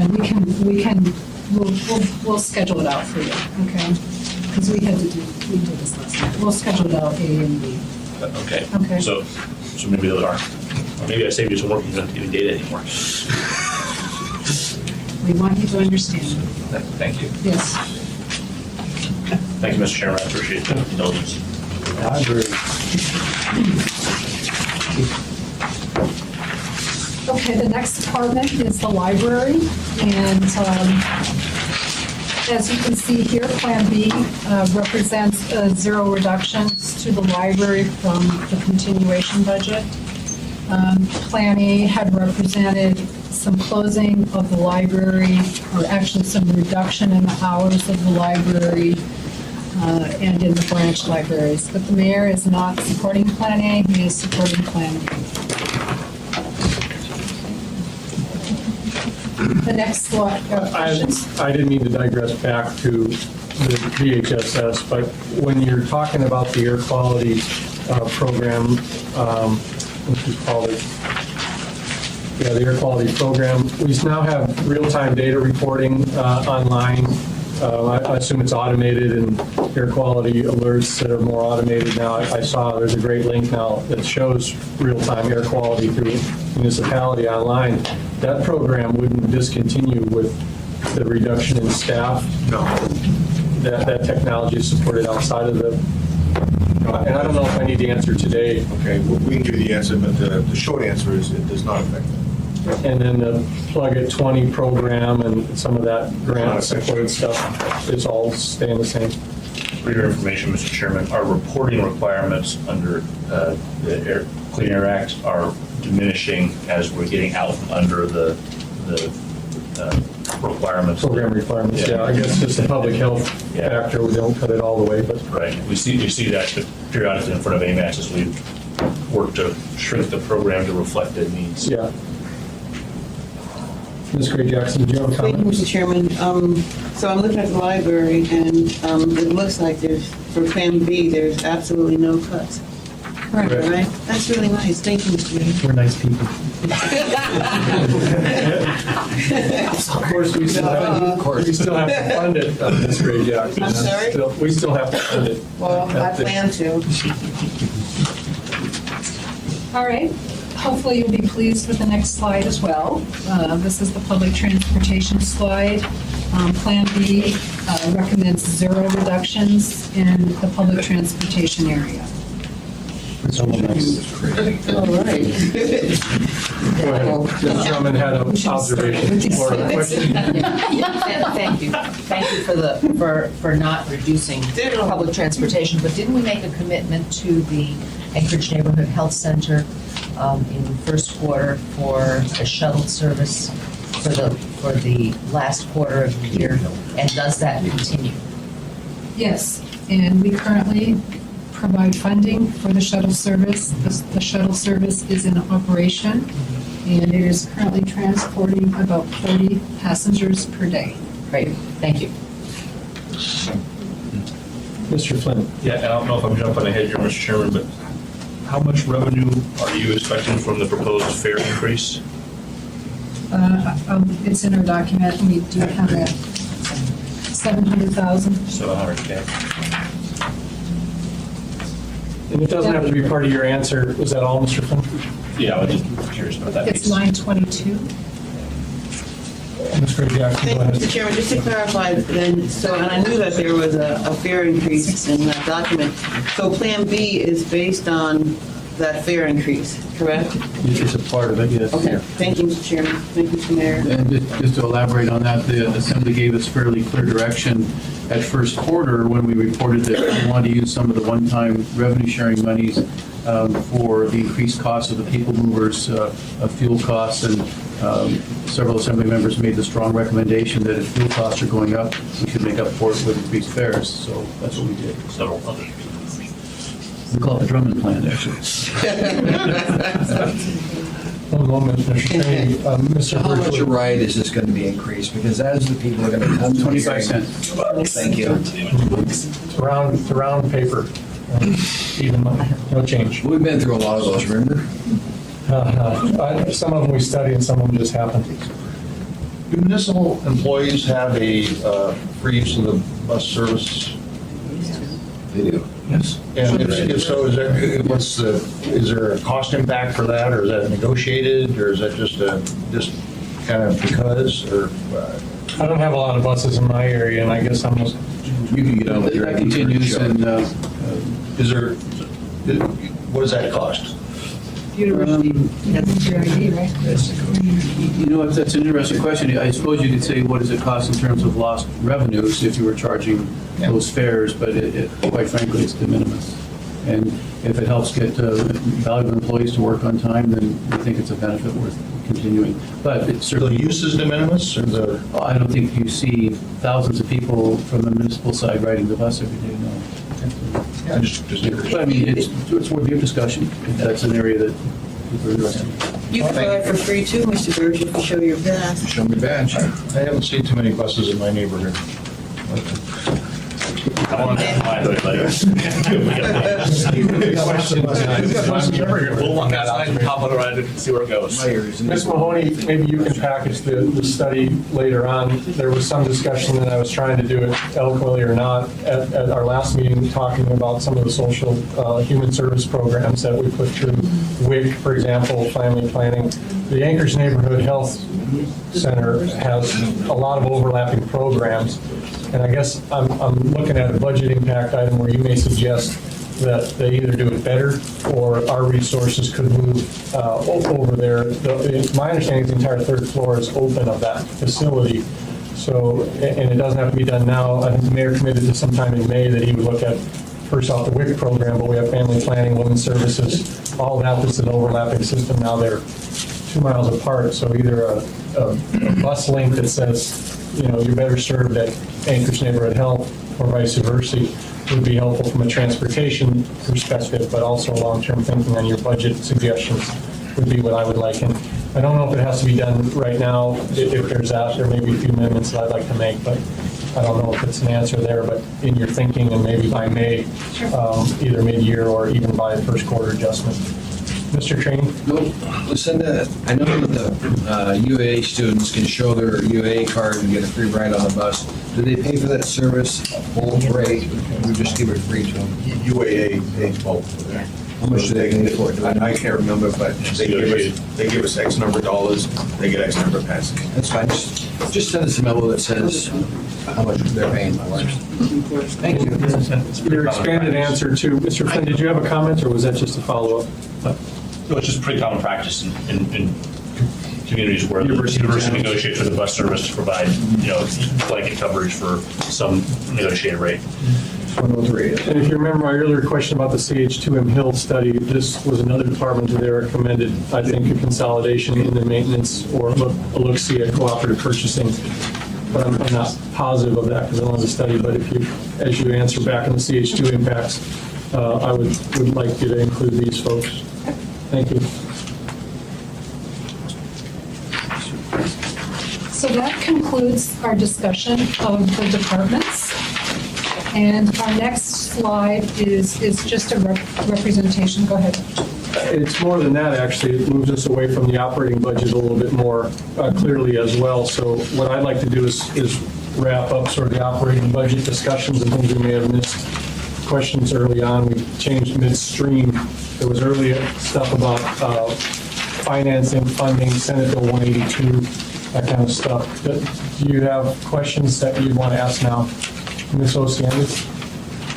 The ones, your first slide shows that Eagle River Park's down, not to their full cap level, tax cap level, but it shows for Plan A. Is that the same for Plan B? The slide kind of runs off and doesn't finish. I couldn't tell. We just received that information a few days ago. It was on the revenue slide. Yeah. Okay, so we included it in the S version, Debbie. We just got So- the so it information, is so both? it would be the same day. Yeah. All right, and, let's see. Staffing, yes, that's right. Never mind, my other one is the ambulance fee, and we'll get to that later, right? We're going to do the omnibus bill discussion. Somebody else, Mr. Jackson, was it you? It was me, Okay. Mr. Chairman. Thank you, Mr. Chairman. I have some questions on the police department. And the first one is the same as the fire department in terms of Kronos. How is that working for the police department? My understanding, it's working well. Their time is managed and scheduled in Telestop. Telestop feeds Kronos, and we are in the process of developing the interface for Kronos into SAP, such that when we go live with SAP, we will achieve the maximum efficiencies. We do plan to continue to have one person work at the police department to continue to support them. So it's working well or effectively? Yeah. Okay, thank you. And then, crime's increasing throughout our community, along with a growing population, we get more crime, in particular in burglary and theft areas. So my question is, how many authorized positions are there for burglary, and how many authorized positions are there for theft, and how many are filled for both of these. And you don't have to answer the question now, but I would really appreciate an answer to that. And I also want to know, and we asked this question to the chief at our Public Safety Committee meeting the other day, and I'd like to know what's the number of retirees that you estimate going to happen next year? Just an estimate. And that's in the police department? Yes, Okay. all the questions in the police department. Okay? And answers to all of us if you. Sure, of course, we'll develop one large document. Great, thank you, Mr. Chair. It was Mr. Flynn, did you have a comment? Yeah, just a question, actually. Just wanted to make sure I had this right. It looks like back on the overview slide that Plan B is about 200K under the cap. Yes. Yeah, both plans are. Both plans are about 200K under. A as well. Well, under the old cap, I guess. Yes, yes, correct. Before we knew we had the ASD. Got it. Okay, that was the target. Thank you. Mr. Trainee, then Ms. Johnson. Going through this, I haven't heard from the police department yet. We went through the police department. We did win, what slide? That was the first one. First department. I'm Mr. Chair. Okay, I must have missed it then. We've gone through so much. My question is, on that one, okay, on may use tasers, can we use impound fee, pay for tasers, Mayor? Because I'd really like to, I've been talking to the chief of police about it. I know what the cost would be, but it gives an alternative method for subduing somebody. It's not perfect in every case. I'd like to use the one-time money because it's one time we buy them, we have them, and we just have to replace them when they break down. Yeah, I mean, as we've looked at, I don't want to be too far ahead, but I believe we probably can use it for various equipment needs. It's a little bit broader than we thought. The municipal attorney did an analysis of what the expenditure funds could be used for, or again, the school district monies. One of the things to keep in mind, though, is the chief has basically initiated a phase-in program for tasers. It's not just as simple as get an area officer a taser and saying, here's how you go. You actually enter these programs fairly cautiously because there's liabilities with using tasers just like there are with other weapons. And the best way is to go phase, study your data, see how effective it is, and then expand from there. So I don't want the expectation to be that if we buy 300 tasers, that tomorrow every officer is going to be walking around with a taser. Well, it's not perfect for every officer, but I just want the chief of police to have that supply there if they need to use it, and if they feel comfortable with the officer using it. I just would like to use one-time money, get it dedicated for those, so we know up front where we're going to get them. And then it's up to the chief to deploy as he chooses to. Is that an adequate response, or do you want the chief to summarize it to you as well? He can give you more detail on his phase-in. The mayor's giving me an adequate response. I just want the chief to give me a detailed response to it. Let's figure out how we can phase that money in this budget cycle, taking one-time money to do it. Mr. Michaelis, can you summarize that for us later on? Absolutely. From the chief's perspective, I'll articulate it in front of him. Thank you. Ms. Johnson, and then Mr. Holman. I have two questions. As far as the area-wide radio network, and that's sort of been a state-induced program, and I've heard different discussions as far as what the state participation is with that financial. So when you say it was a state-induced program, it was an agreement basically upon the states, the federal government, and the municipalities, as well as some of the other entities that basically don't have a tax base. And the problem was that there was no centralized system in which you could communicate to other agencies, whether it's federal, state, municipal, et cetera, both police and fire. So as a result of that, years and years ago, I think it's been in the making now since about 2000. Yeah. The state initially said, well, we're going to take it on, and we're going to go ahead and work with everybody, and you'll be on our system, and then if you're on our system, you're going to have to pay to be on our system. So a previous administration decided that rather than be on their system, the municipality would have its own system, but its own system would be compatible with the state system, the federal system, et cetera. Okay? So, because the state system is ALMR. Right, that's what I thought. Ours is AWAR. Yeah. However, ours is compatible, and we can talk to state and to feds. What this money is for is that after the implementation and after everybody started going down the dog trail to get all of the systems compatible, the federal government changed some of their security requirements. As a result of that, the state in order to be able to communicate with them, and us, in order to be able to communicate with them, have to do an upgrade. So the money that you see there is for an upgrade to make that happen. And that isn't covered as far as with Homeland Security funds No, or? it is not. And we haven't been successful with the legislature on getting grants for that. It's just doesn't seem to rise to the top of their list. I think that's the muni's responsibility. Now, the state legislature did fund the state's piece to make it whole, but ours did not. We had to request in, but it did not get funded. Okay. The other question that really shouldn't be too bad as far as the B budget, but I would like sort of a geographic region as far as cuts. If there's a chance of having a map of where the cuts are, if there is a location-based cut. Service impact by assembly district? Yeah. Well, I don't know if you could do that, but No, with the A budget, it would have been pretty easy because you had police and fire departments, stations. Yeah. With this one, I'm not sure really as much, but I just thought if there was a, Well, really what we tried to do on this one was... It's more general.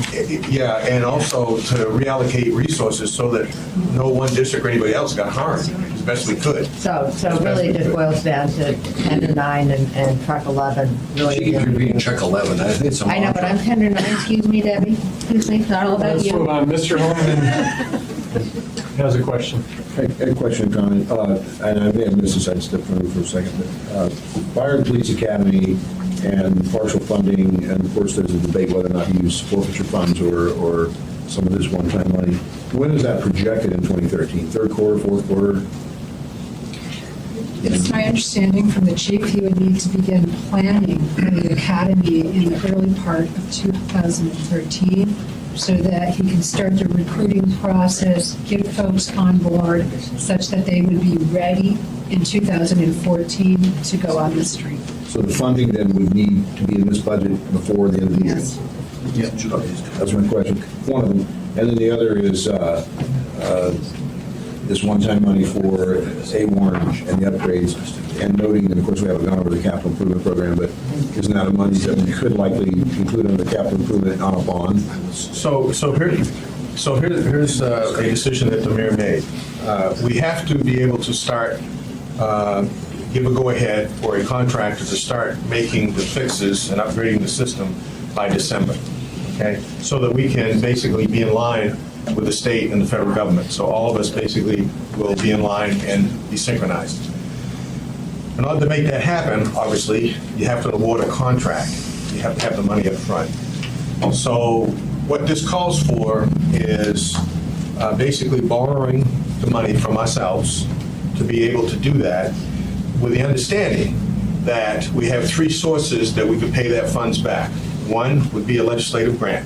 That's in the legislative program. Two, it could be on the bond, okay? And so that's also the plan. And then three is this money that the mayor just indicated. Of course, it could be used for that, all right? So those are the three courses of action to be able to pay back the loan. But the bottom line is, to make this all work in synchronization with the others, we need to be able to commit the money up front so that we can basically... So is that an ask? The plan is we're going to use the money that we have available currently to get the loan, to get the process? We would basically use from our cash pool, yes. Plus, with scenarios 1 and 2 that the manager mentioned, you don't know if the bond will pass, you don't know if the state legislature will give you the grant, so this gives certainty to moving forward with the program. And then lastly, just a comment on the tasers. It's been about 5 years now, in my understanding, that they've started the taser use. It started with SWAT officers, then the supervisors, now to some senior patrol officers. So if we're going to do this on a phase, and I think we've been trying that. When we did the OC spray, having experience, it was an all-in thing. It was, we used OLFs and capsicum.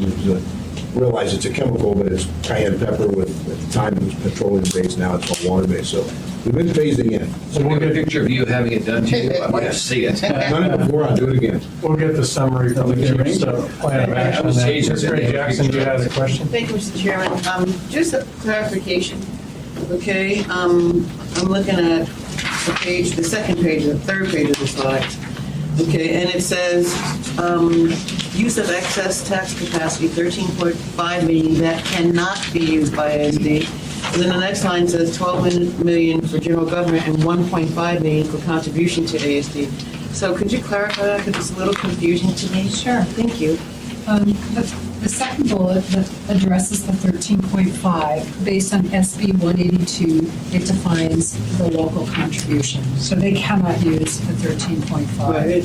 So we're suggesting that we use the 13.5, 12 million for general government, and the 1.5 million would address the problem associated with forecasting enrollment. And so remember when Chad was talking about how it's really difficult to forecast that number. Over the last 5 years, the average he has been off in regard to the basic need calculation by 1.5 million. So what we're suggesting is that we would tax for that to ensure that we have that available every year for the school district so that we don't short them. Okay, so they can't, they can't access the money themselves? We can do it as a contribution? Is that what you're saying? Because it's confusing to me. Yeah, they cannot actually, they can help. Okay. State law caps them and. Okay, all right. We can So collect that's, we can collect it And then contribute it. So we can give them more than that if we wanted to, in other words, as a contribution. I don't think that's the way it works. I mean, but the situation. That's why I'm asking the question. The scenario is if the enrollment ends up higher than projected, then we can make an additional contribution to make sure those students are appropriately served. Understood. So more state money and Thank you. more. Thank you. And I'd just like to add a comment about that. Not quite yet. We're not done talking about it, so I want to hear Mr. Training, then we're going to come back to it. I So just want to thank the administration for picking up on this. We discussed this last Friday meeting with the school district. And thank you for picking up on that fund they wanted to create so they could fix the gap when they've got a higher enrollment coming through. So thank you for doing I that. think there is that little level of uncertainty every year, and this provides that revolving fund that with recurring revenues so that we can make sure we don't shortchange. Thank you. Do you need legislation for us, or do you think you've got what you need to create it? We're okay. Okay. Just in passing the budget, you will, you'll create. I just wonder if you needed some other mechanism. Think about that, maybe we're not going to a debate, resolution or something. but I do have another request for the BAC here. And I guess, Mr. Wheeler, you're going to get sucked into it as well here, but I'm not on a high horse here, guys. I'm really cautious about this, but I need you to look at the AS statute 1417, 410C specifically. I sent an email out to the administration this morning. 410C, and I'll summarize it, but I'll need an opportunity to work session next Friday. 410C does allow us to fund at a level greater than the prescribed amount. The question is, do we get penalized for it or not? That's the first question I have. So when you read the Alaska statute, which was affected by Senate Bill 182, there is some of that. But it also is the 2.65 mil on assessed value equation here. So Mr. Cleary, I'm asking you for this, but I'll tell you, we're doing additional homework. The chair and I have talked about it. We're meeting with the Commissioner of Education on Tuesday, as well as I've asked Mr. Wheeler and the administration to technically weigh in on the speak, because my fear is that we, and Mr. Mayor, I'm not here to challenge you whether or not it's the right policy or not. I want to make sure we're distinctly setting policy. I would like to retain the right sometime or another to fund greater than that. And I want to make sure that we're not doing that. It seems awfully odd. The language in 410C says we can contribute up to 2 more mills or 23% of the basic need identified. And so I'm not saying that I want to prove my point here, but I'm looking at it from a couple aspects. First off, do we policy decision correctly here for way forward? And the rest of it I'll take offline at more of a work session on next Friday. We'll talk about it as well. But Mr. Cleary, I'll need you to sort of help get your arms around the interpretation of that. It's been a decades-old discussion. There's a 50-50 match, a 4 mil held in 1999 property values. It messes up real fast. So that's my request as chair and then as a member. Ms. Mahoney, did you have a comment? You covered it. Thank you. I have a question, and I'm not trying to maximize it. We still have a couple hours here, so I'm watching the clock. Inside the police department pay system, and I don't know who needs to answer this, but inside when we approved the labor contracts, there was a discussion about the police department contribution levels for their health care plans. And in some situations, we fund at a level greater than the plan costs, and then the officers and the employees themselves get to keep that money. Can you give us a summary of how much that actually is and I guess I'm also going to rely on the BAC to help us because it may become political on it from a debate standpoint. We fund greater than necessary in some applications. I'd like to know who that is and why that is. Does the employee specific choose a lower plan and want the extra money, or is it just the way the contract language came out? I don't want an answer like that. I'd like a spreadsheet of number of employees affected, how many dollars per year you anticipate, and the impact of the over and above payments on that. Mr. Chairman, I would think it might be useful to see that for all departments. But I think that's not unique to the police department. Yeah, we would provide it by union. Okay. Because we track it by union. Yeah. The total is about $4 million. We have the information and we can provide it. Yeah, but by either union or department, I don't particularly know. The challenge by union is that you get into AMEA's got IBW. It's just, I'm interested in the police contribution as it relates to. Okay, so you want just the police union or? I do. Mr. Flynn is right. I believe it affects all departments. It does. My concern goes back to the debate when we had it, that gap was supposed to close, and I'm not sure that it did entirely on that. There was additional funding consciously put into the police budget because of the contract, but the anticipation, is my interpretation, of course, is that it would close and they would catch up. But I still believe we're funding more than the cost of the plan. So I need a summary of that. But if you want to do it for everybody, great. I didn't want to burden your workload. Yeah, we have it. My questions, please. Okay, about that, I guess I'm a little bit confused. I thought the incentives were if you don't utilize fully the health plan, so you save us, it saves us money. And so the employee is rewarded for saving us money. So there's some benefit there, it's not, right? I mean, that's how I understood it. It's two sides of a coin. Yeah, I don't want to answer from the assembly perspective, but package it as you see, because I think that, a $642 plan gets compensated $800. But Mr. Chairman, it's a fair, you have to review it from both sides. There's the benefit that the plan gets if the employee does their part, then there's the cost side of it. So it's two sides of a coin. And again, that's why I'm asking the BAC to come into it, is what's the employee motivation for sometimes that? Do they want to have the money or do they want the benefit plan? And so Mr. Hoonan's observation is correct, but there's some personal thing. You may have to talk to an employee or two to ask them what they think. On that note, it's our goal going forward, if we can, and going into negotiations over the next several years, to really try and standardize our health plans, get it down to fewer choices so that it's much more manageable. We have so many variables within our plans now that it just becomes very, very difficult to manage. And one of our goals is to really standardize our health plans. There are 670 determinations that we have to program in SAP for our. Yeah, we can do it better. And the only other question I had from your perspective as to why would you want to tax for the contribution on the 1.5 mil that the school district thinks they need to have for two purposes, is that back to the 510 rule inside this bill, if enrollments drop, there's a safety net built into legislation. So I want to know that you don't feel like the safety net applies if there's a rapid reduction in assessed values or student enrollment. When you read that, it's in there. So can you revisit why you think we would support the school district?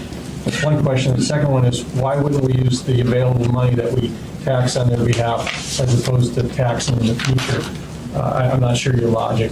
I'll take that offline because it'll be a bigger discussion probably when we debate that. I think we want to move along. From the clerk's office, can you find us some lunch? Because it's about time for that. There's a truck coming up downstairs, I'm sure. Well, I'm going to look just to see, because there's an appropriate time to take a break here. It's in here. Do we know the schedule for dealing with these? For what? Our schedule for the rest of the day, do we know? We're going to go through 6-year fiscal plan, then the capital budget, and then fees. Okay. Is it, Mr. Chairman, is it possible to request we do the fees before we do the other two? She's got a daughter at 6, she's got to go pick her up. She wants to stay here for the 1 to 4. Could you do Ms. that Mahoney, now? how will that affect your presentation? Can we do this? We are flexible. This is a little bit of a digress, but I think it's appropriate. So, We can do it. I'm sorry for asking, but it would no, help me. Mr. Cheney, work session request, this is how we thought we would accommodate it through today's schedule. So you got a sick daughter and No, I mean, your request to have a work session on the action in front of us is what I was commenting on. that's fine, let's just work around her schedule. Let's go to that part. I want to get some lunch. You're bringing that on. I thought it on, yeah. I was going to work through lunch is what I was going to do. All right, well, I'll be back. Yeah. Go ahead, Ms. Mahoney, on the fees and other things presented. Okay, so what, No, Mr. Flynn has. Do you have an extra copy? I'm sorry, I thought we were doing the enterprise budget today, not the fees. Well, this sort of got added in at the last minute, so that's probably our fault. Oh, it's in here? It's the front page of the. It's in there. Okay, thank you. so what I'd like to do is have everyone look at line 14 on page 1 of the AM support. And what you will see is line 15 through line 23 represents the fee increases. So the first one is line 15, community development. The community development organization is recommending a 12.5% fee increase. The last fee change was in 2003, and the additional revenues are $219,000. The community Real quick, like, what would that mean for a typical ambulance ride? No, this is This is right right-of-way away. fees and planning. I'm sorry. So if you want to put in a driveway, Paul. Gotcha. I'm sorry, I'm 2 lines ahead. I Yeah. apologize. The next one is on-site water and wastewater. Wait, I'm sorry. I hear you 219, but I don't know what that means. So what? Yeah, unfortunately, it was presented in the assembly action that was on the record. We don't have a copy of that. There's quite a few, every department, is my reaction to you on that. So Okay, there's a document we got so far? It's, It's on Tuesday. Introduction. Here's the, I didn't mean to overtake your speak here, but here's the rub, is that quite a bit of the budget already anticipates that passing. Yeah, no, I know. Yeah, okay. I know how that works. I'm sorry, I hadn't read that, so, but Yeah. I'm trying to get up to speed. It was introduced at our last meeting, and All then right. moved I'll look concurrently with our public hearings, I think. Thank you. Okay, the next one relates to water and wastewater fees. The Community Planning Department is recommending a fee increase of 5%. This would bring in an additional $20,500. Remind me what that permit is for? What does this do? That's the on-site, the well and wastewater, when they have the Septic well, and wells. septic and. So when we do inspections on here? Yes. Okay. Yes, sir. But that's usually a one-time thing, it's not a recurring thing. Only if there's difficulty, but yes. Thank you. That's Chris's problem, so it'll be. And in there also is a general increase in just building inspections in general, either by the hour or by the one-time fee. So there's more in the community development fee increases than you've summarized here, and unfortunately, well, we have it here. It may be appropriate to take a second, Ms. Osiander, and get caught up on the fees by I department. apologize, No, it's probably good. We did put this in here with no other time available really to do this work session. Is the public hearing on this prior to? Good. Next one. All right. Thank you. I guess I'm all right then. I'll just read it and then I'll ask my questions later. So thank you. Sorry. Do you want us to wait till the end of the presentation by department questions, or do you want to field them one at a time? I think it's more efficient to do them as the topic comes up, so just go ahead. The relationship, my question is the relationship with Fund 181 and the increase in fees as it relates to building inspections. What my challenge is it doesn't seem like no matter how high you raise the fees, we still wouldn't close the gap in the operational. Community development and planning department, i.e. is losing money, so to speak. So where did the justification come from how much to raise it by in the fees for inspectors? Well, first of all, I'd like to clarify that this is for Fund 101, not Fund 181. And so this is in the general fund area and not in the building permit area. And then in regard to the actual percent increase, I mean, when you look at the fact that it had not been increased since 2003, this would represent an inflationary increase. Below inflation. Maybe I'm missing my question to you. Is it,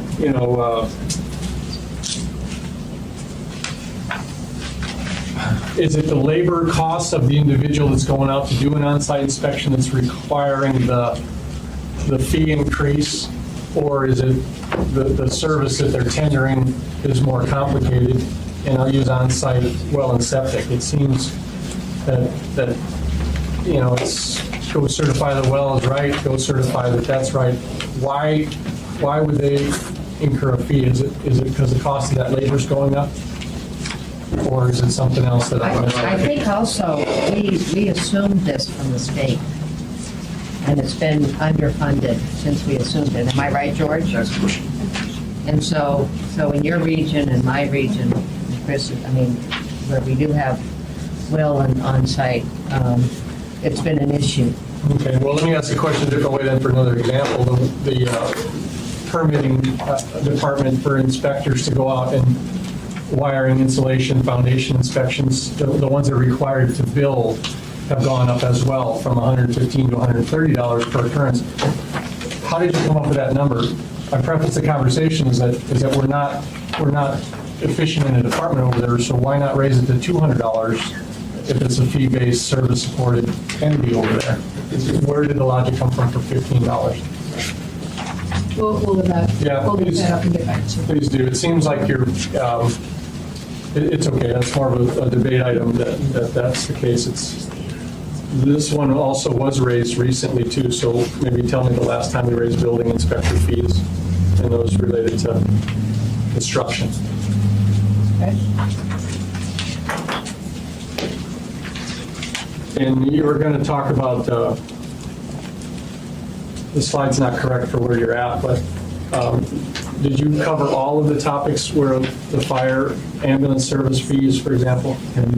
Okay, I was just making sure where we left off. Right, we're now on line 17, which is the ambulance fees, which represents the single largest fee increase that we are proposing. This is a fee increase of $300, and the last time that this was increased was 2001. And it represents an increase that's just both inflationary and reflective of just the cost increases associated with labor. So mine goes by one question. What's the current fee or charge, and what would the new charge be now? I take it 300 plus 400? Page 8. The fee goes from $550 to $800 for residents who live in the municipality. And for non-municipal residents, it goes from $650 to $950. And it's referenced as practically at page 8. We started the trend by category, so Ms. Johnson, on fire fee increases? You're not raising the per loaded mile that hits us in South Anchorage and the Eagle River? Correct.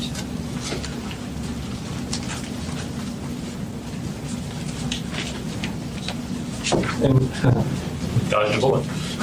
no, No, not really. I mean, not really. If they show up Yeah. because you didn't call, then you still got to pay. Go ahead, Mr. Birch and Mr. Train. We had a significant discussion about a private ambulance service, I'm guessing 2 or 3 years ago, and that wanted to do business up here. I think they ended up being acquired or something. What is the status of, is there a comparative, is there a private ambulance service operating in Anchorage? There's administrative ambulance service operating in Anchorage. That's permissible now? But it's administrative, it's administrative ambulance calls, i.e. Interfacility. So if you're in a care facility and you need to go to a hospital for some type of a diagnosis, some type of treatment, it's not emergent, that's just a routine administrative transport from one place to another. That's what this particular company does. Also, if there's people coming in from the lower 48 that basically have stuff, not from lower 48, but any place within the periphery of the state, and they come into one of our hospitals, they're coming in as some type of a service for routine checkup, but they need some type of assistance to get there. That's an admin call. This particular service company does that. We dispatch them. We get the calls, we dispatch them, but they go ahead and administratively move them from point A to point B. Yeah, if I recall, if I might continue, there was I think it was like some air transport emergency. Just package it in your question if you could, Mr. Yeah, Burke. I okay. think it's Guardian you were referring to Yeah. back then. Yeah, so, okay, I think my question's been answered. So, do they, I guess it's a competitive market then, so, for this applies. Mr. Trainee, go ahead. This is going a little beyond this, but it's still ambulances. Have we fixed the problem with the defective ambulances that just got to us? Still working. Are they on the road now? No, they are not. How many, 3 or? Well, let me just say this. I was gone for 5 days. Okay. Before I left, they were not on the road. I don't know if they're on the road right now. Another follow-up question later and then a schedule when Not on the road yet, according to Mr. Hager. Okay, 3 or 4 vehicles, and I just want to know, have we already paid the company for these vehicles? little Now, stuck- summary answer written, Mr. Michaelis, on if not when. Just let me know if we've already paid for them. It's easier if we haven't paid for them to try and get them fixed than we have. We've played the drone under warranty, so. Okay. Oh, jeez. Can't say people that built it, huh? Thank you, Mr. Mayor. Any questions about the fire department fee increases? Food safety. The next one is line 18. These fees are being adjusted for the food safety and sanitation program. The fee increase is $40,000 in total.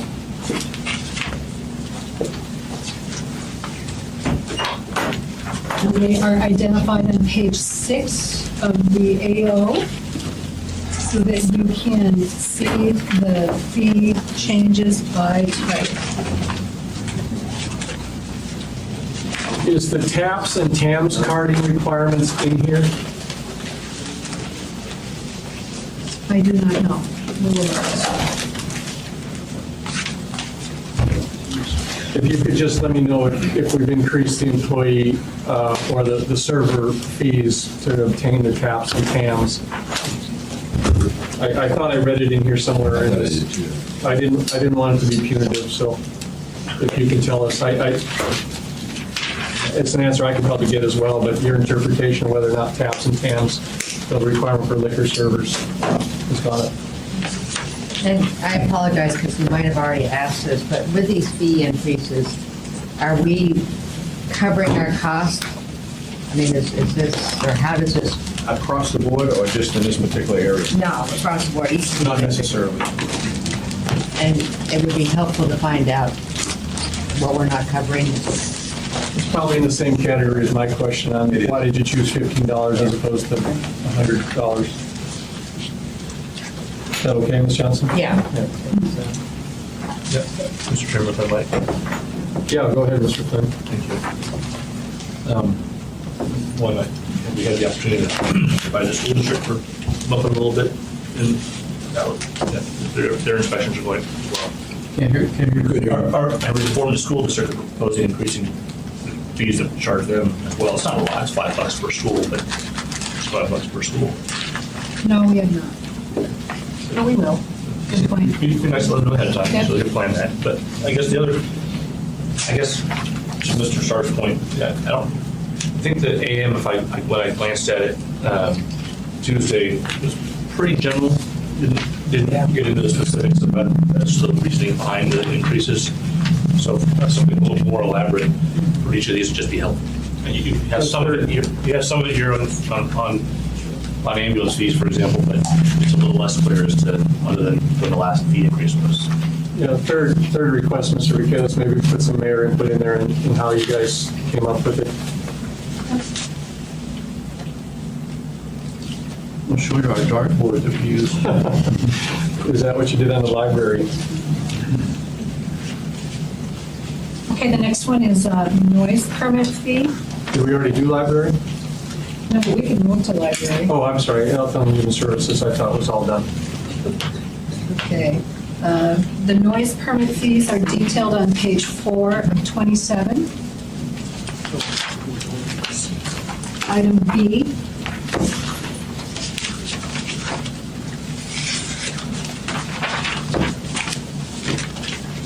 And the increase in revenues is very small, it's $15,000. Moving on to the library. The library would increase its, Question, On Attorney. the noise, how are we going to ensure that that they have a permit? I mean, do we have an auditory system that we can have health and services drag out there? So typically what happens, Mr. Trainee, with any of these type of violations, whether it's noise, right-of-way violations, it's by complaint. Unless, of course, we have an individual that happens to be driving by and they see it themselves. Most of it is complaint-driven, and we respond to complaints. So do we have a way to measure noise? Yes, we do, sir. Okay. And when they go out on a complaint basis, they measure the noise. Health and Human Services has a machine to measure? Yes, sir, they do. Because years ago, we used to have some guy that came to serving me and complained about noise that went from his lot, somebody's making noise to his lot, and he wanted somebody to come from the city, and the police department doesn't have that equipment, so he was usually left without us to respond to him. So, one of the machine. Health Thank you. Okay, Ms. Mahoney. the next one is the library.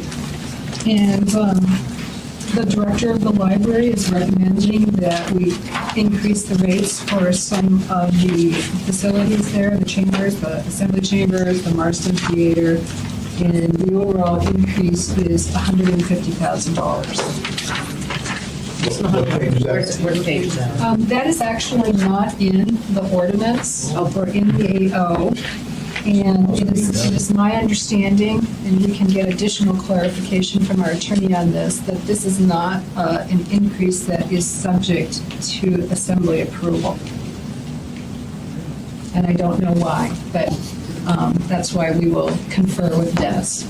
I have a question on. Go ahead, Did you Mr. find this out? Completely How- honest. On those room rental rates, the Ann Stevens room is frequently also rented out. Is that included? I don't see it listed here. You know, I recall that it is, Oh, in okay. terms of when we were looking at the details, Okay. yes. I think the Mountain View room is the kind of the area outside the Ann Stevens room Yeah. that sees the mountains, and then the Ann Stevens room is. I think before we take action on the item, you may want us to clarify that by facility, if Mr. Trainee. Because if we've got it here in this AO, I'd like to find out, okay, exactly what we're approving, or if we don't need to approve it, why is it even on the AO? It's not in the AO, but it is an increase to revenues, and so Okay, I just want to find out what authorizes that. In those children reading rooms that you're going to raise the fees on, Mr. Trainee? You're doing it. That's being covered truck 11.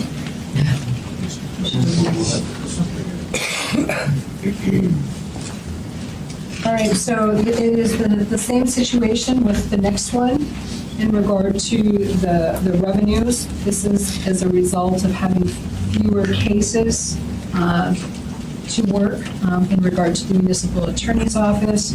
We're anticipating an $80,000 reduction here. This is just a function of operations. And again, this is a list that identifies revenue adjustments.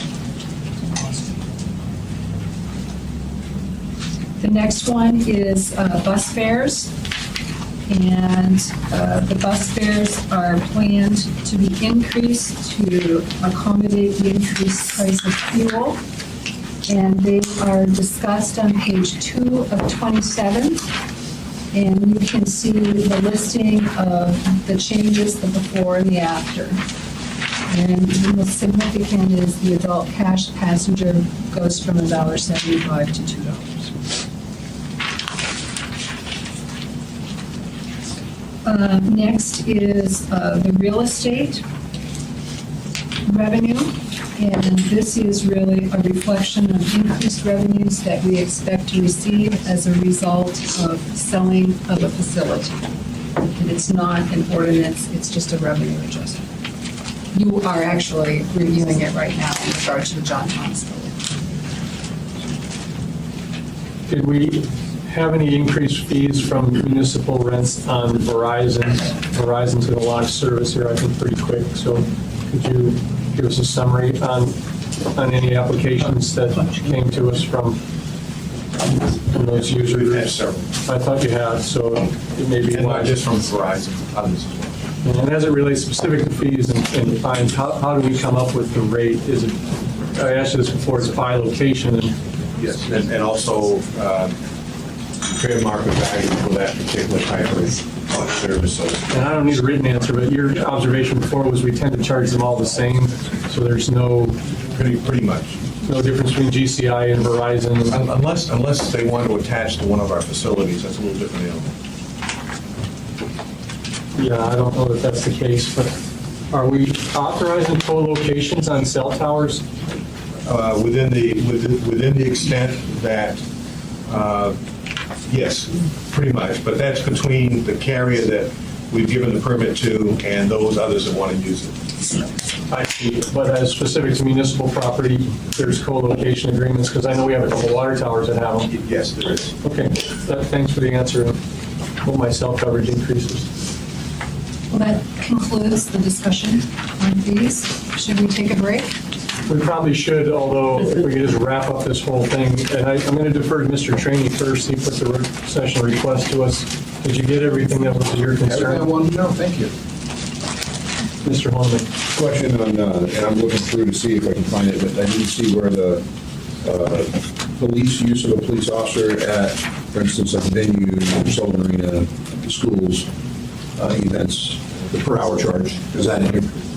Yeah, there's no increases associated with this. And I had a question, I don't recall when I asked, but are we getting reimbursed, I guess, for the cost? There's an actual cost, I know that at some point, I don't know which would be your office or would it be somebody put together an actual cost per hour, and what are we charging, and what's that bill?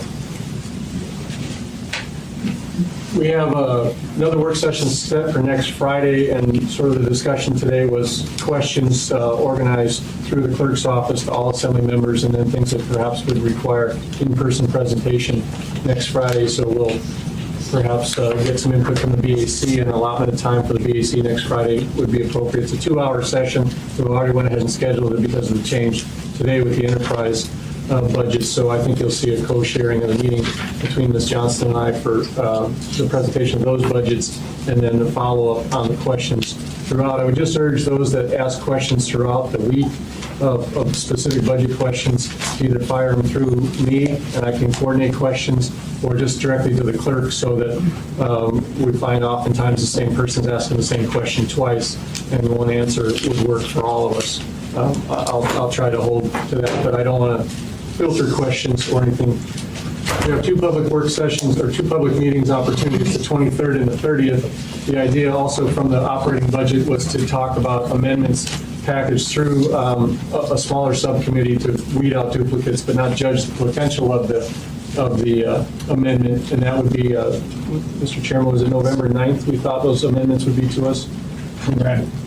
Yeah, and we would have, Actually, the 7th, the meeting's on the 9th. right, so November 7th is sort of the target date to meet again in a public arena and talk about the potential to amendments or modifications to the S version. That's Actually, I this. think of the 9th is the public meeting, the 7th is your committee meeting. Exactly, right. So the 7th, and that would probably be either in this room or the first floor to talk about that. So as you're packaging amendments earlier, the better. It's helpful for sure.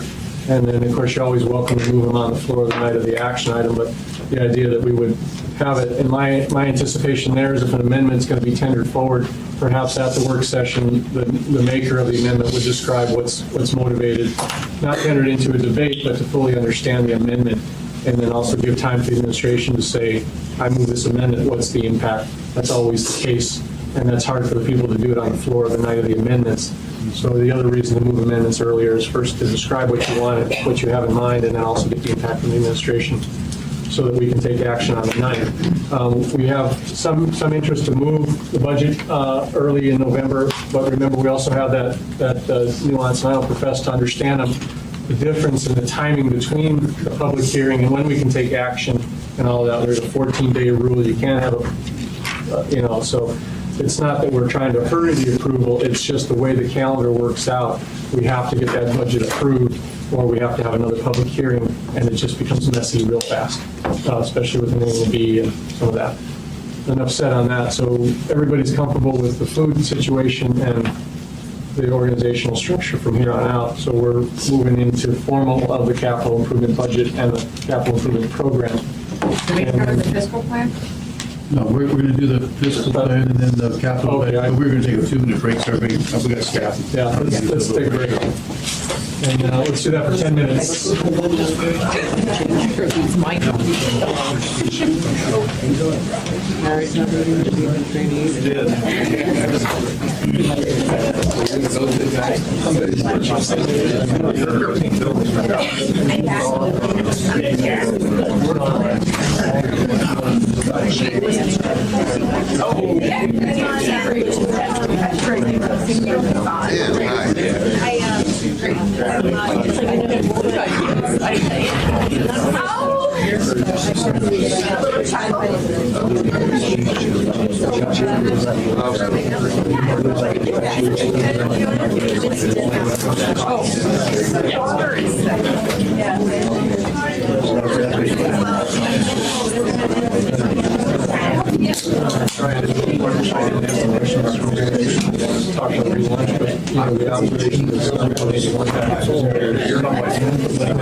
Thank you.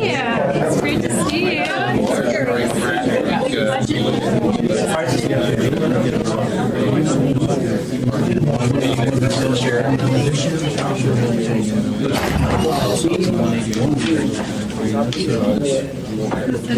Now, when it comes to where you are, amended process.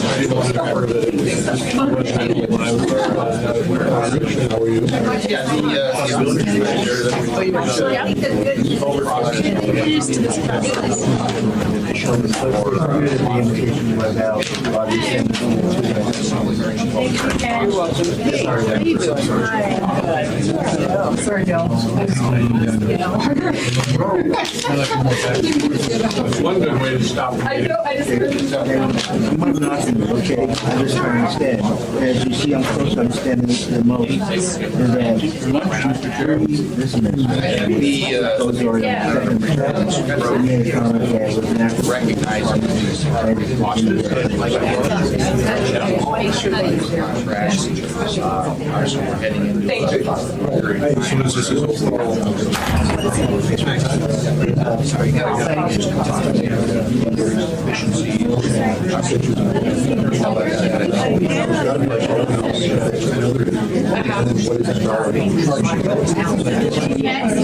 That's what I thought. It's always risky to start public hearing process. You miss one of the questions I talk.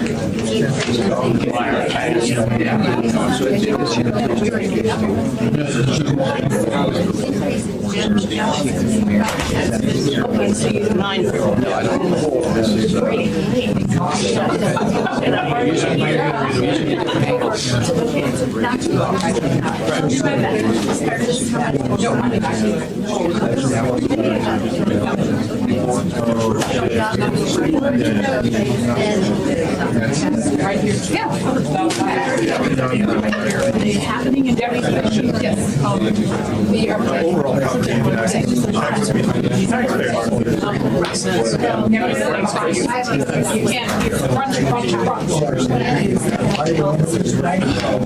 In 2000 in January. And same on fire. And then it's a couple hours later.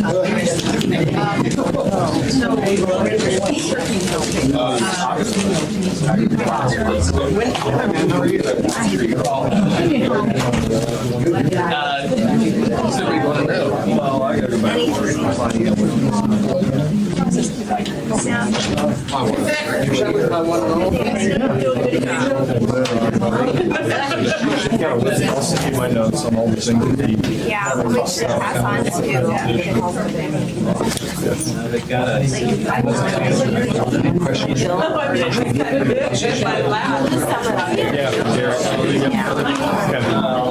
All right, back to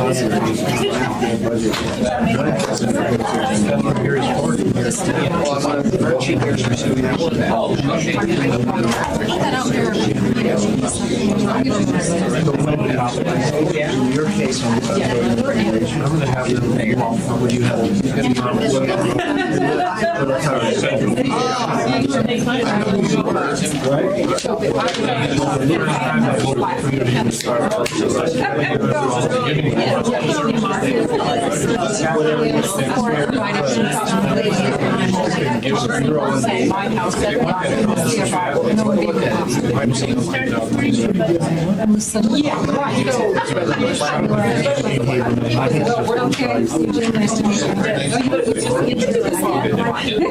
Here. Thank you. And I worry about why I wanted to get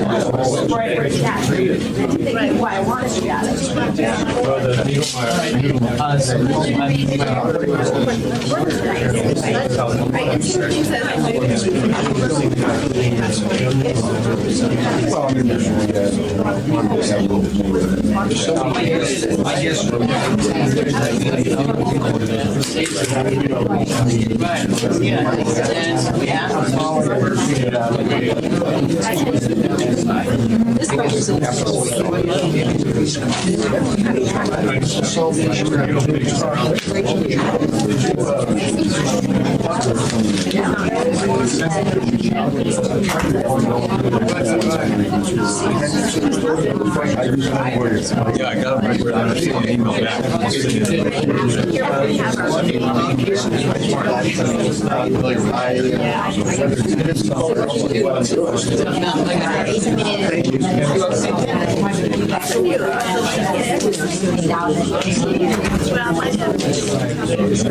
We had a big tangle. I'm not talking about keyboard.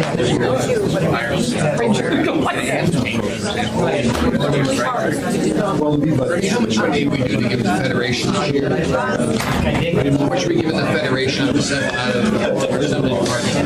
we fund the Federation? What, 85,000? I gotta ask. I thought I'd ask. You what? Aren't they moving to City Hall? We don't want them here. We'll have to have a lot of discussion on that. Well, I don't disagree, but you know, we seem to be. But the ombudsman is a part of that. The difference is, we want to keep them to contract.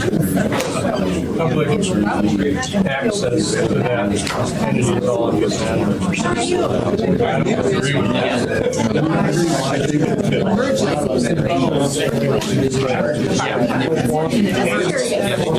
Yes, thank you. I didn't know. When whenever I had issues. It's gone over the board. I used to get fundraiser information.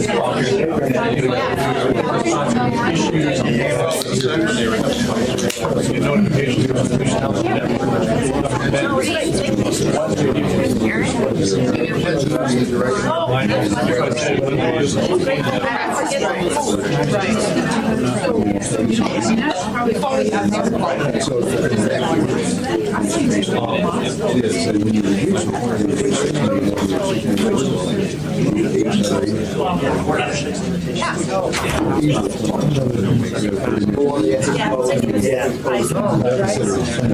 I visited mine.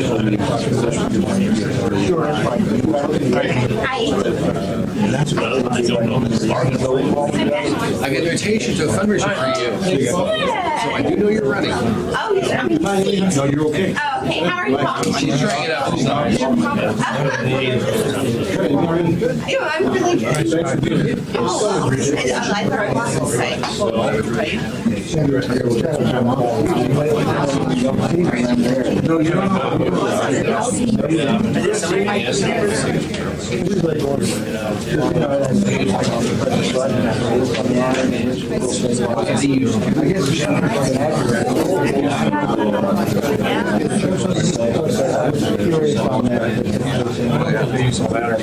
I'll never do that. I was there. Yeah, I mean, Oh, no.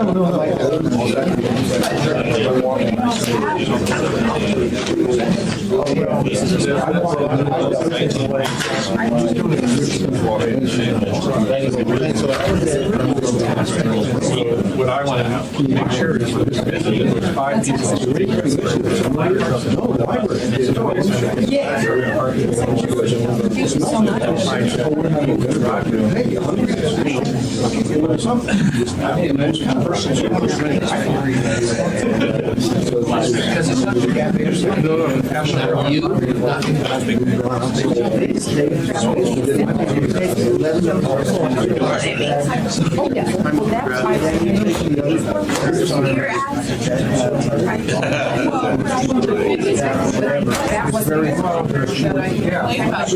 like to revisit that first conversation.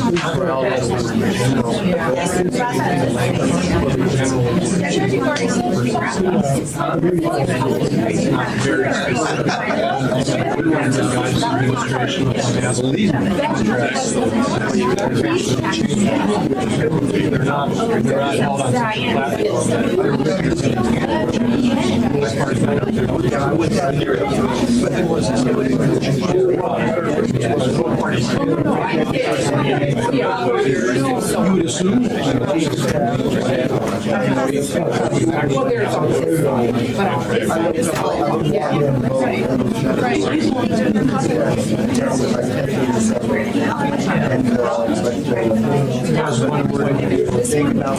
no, I understand. And they didn't code Read it, and I'm not the fire chief.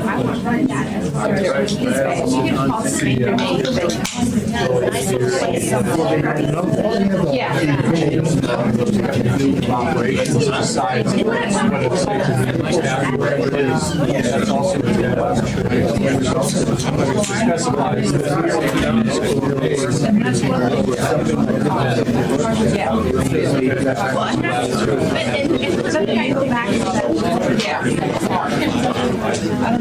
well, myself, Eagle River is particularly. It is more global. You need more money, less expensive. It also takes. There's enough people if you agree on what's the same level of staff. If we can have one another. That's all you can call them. That's good. Whatever it is, I'm all for it. Nice amount. And I we want to recap on. So there's a nuance there. No, what the mayor's proposal is to take out a 4-person. So 4 persons are all. I think it's a 2-shift. I don't think it's quite that many. But they would also have the limitation that that staff wouldn't necessarily and technically, I think it drops my staff members to 12. Some number of safety should be up and back. So the trouble with response time for the district station. I think that's pretty. You gotta get over it. No matter how much. But by the same token, we evaluate what's on the table. Clearly, if you want an emergency EMT rig, potentially 3 on a fire truck. For the first couple of minutes, and then of course somebody else. I think that's the question.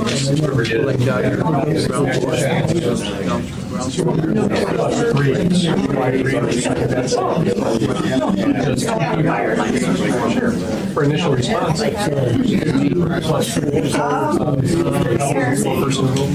that make a difference? Pretty good. I don't know. Obviously, you just wouldn't want two, or obviously you wouldn't want just three. But if you had I'm okay with that. two plus three, I knew the assessment. Not yet. I haven't looked at Their budget is like, yeah, I knew that. Okay, I didn't realize. Okay, let's get back to work. And I guess the 6-year, Mayor, you want to join us again? Trying to keep it low. Does he have a choice? And leave. Wait a minute. Let's look at it. Are you going to stay? I know. Look at that. Dan was on this number for 100. And I don't know from the clerk's office if our lunch break was recorded, but I assume it probably just kept on rolling. Chewing recorded. Ms. Mahoney, the 6-year fiscal plan. So what you see is the 6-year fiscal plan using the assumptions for budget plan A. And those of you who have the budget books, it's in the front of your budget book, by the way. Yes, it is. As well as submitted. Catch on that. Thank you. And then Plan B is to the right. And the difference between Plan A and Plan B is, of course, the ASD tax capacity, the additional capacity of 12 million. But what is really important to note about both plans is that the deficits that we face going forward are really small relative to the past 3 years. Next year in Plan A and Plan B, it's about 2.4 to 2.6 million. We actually have some surpluses in a few years, and then in 2018, it dips. We have a deficit of 3.2. And of course, these are forecasts. What they assume is a 3% property tax increase each year, and they assume successful negotiations with the union contracts beginning in 2015. So what happens is we assume in 2014 that labor costs will increase by 5%, and then the next year they would increase by 3%. And that's what enables us to be balanced. What's really important to note is that this is structurally balanced, and any time that there is an adjustment to one side of the ledger and not the other, we will become unbalanced. So any questions on the 6-year plan? I know I have one, but I don't want to speak first. It's specific on page 1 of 41. It's almost the last page. The property taxes, and you have a little subtract there. I'm looking through my little bifocals here. It's 8.1% increase is specified in your 213 Plan B column. Are you with me on that? And that doesn't necessarily mean that property taxes are going up by 8.1%, does it? Or is that reflective of the transfer from the ASD model? That's just one side. That would be the MOA side, but when you combine it with the reduction in the ASD side, it's a combined 3%. It says, I guess I'm looking at it wrong, I think mine's 8.1. Mr. Chairman, may I help? Ms. Mahoney can probably help too, but if you know the answer, Mr. Flynn. If you look at page 4 of our overview, the budget overview, the total property tax collections for both, I think, end up at 462 under Plan B. Well, that was my other question, is they didn't match, and so I wasn't sure if you hadn't updated the fiscal plan, or if that's an anticipated use of surplus in some. Plan B was not updated to reflect the additional $1.5 million. This assumes $12 million. I got it, versus So we the added 13.5. $1.5. Right, and so, because this was submitted, weeks and weeks ago, so we could create an excursion of the 6-year fiscal plan if necessary, but the deficits would remain the same because we would show an increase to revenues and a decrease to, or an increase to expenses. So it's a wash. You had a spreadsheet that you handed out at the work session for the ASD side of it that forecast two things. It forecast their increase in property taxes. I would like to know what I thought you had a 3% on their side as well, and I'm concerned that it's... No, for the ASD side, Yes. it actually goes down. Hold on. And I don't want to get too far into the topic, but when I asked you the other day, a 3% on their side, a 3% on our side, for some reason I thought that was a 6% tax increase. If it's a total... You know what, I have a spreadsheet that combines both of them, and I don't We'll have do it with me, offline. and I can do it. I should show you. That's all I had. Ms. Johnston had one question. How does the 7 or 8 million from the 2012 ASD tax fit into this? Have you included that or not? It is not included. Because we're hoping to use it for one-time expenses that won't be recurring going forward. And we're going to keep this action item open, I thought, throughout the budget, because some of your 6-year fiscal plan, I mean, we won't take action on the 23rd on your fiscal plan, if you don't mind. Just like to carry it forward, so the suggestion would be to carry it over and approve it at about the same time we do the budget. Is that appropriate? That's what has been done in the past.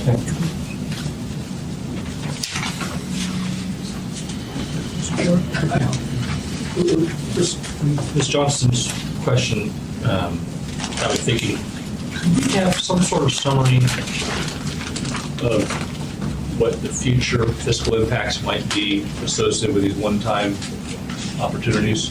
For example, refunding Fund 181 wouldn't really have any significant downstream effects in terms of the operating budget, but a new camera system might. And so if we could look at...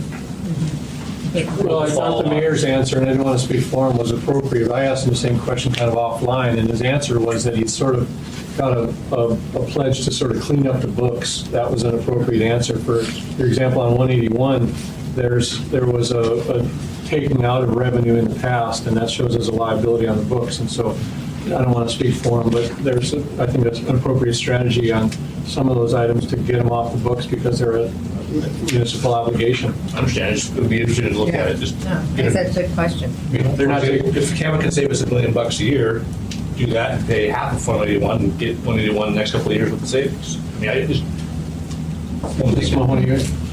We're not trying to debate the matter, but I think it's saved us time tonight up.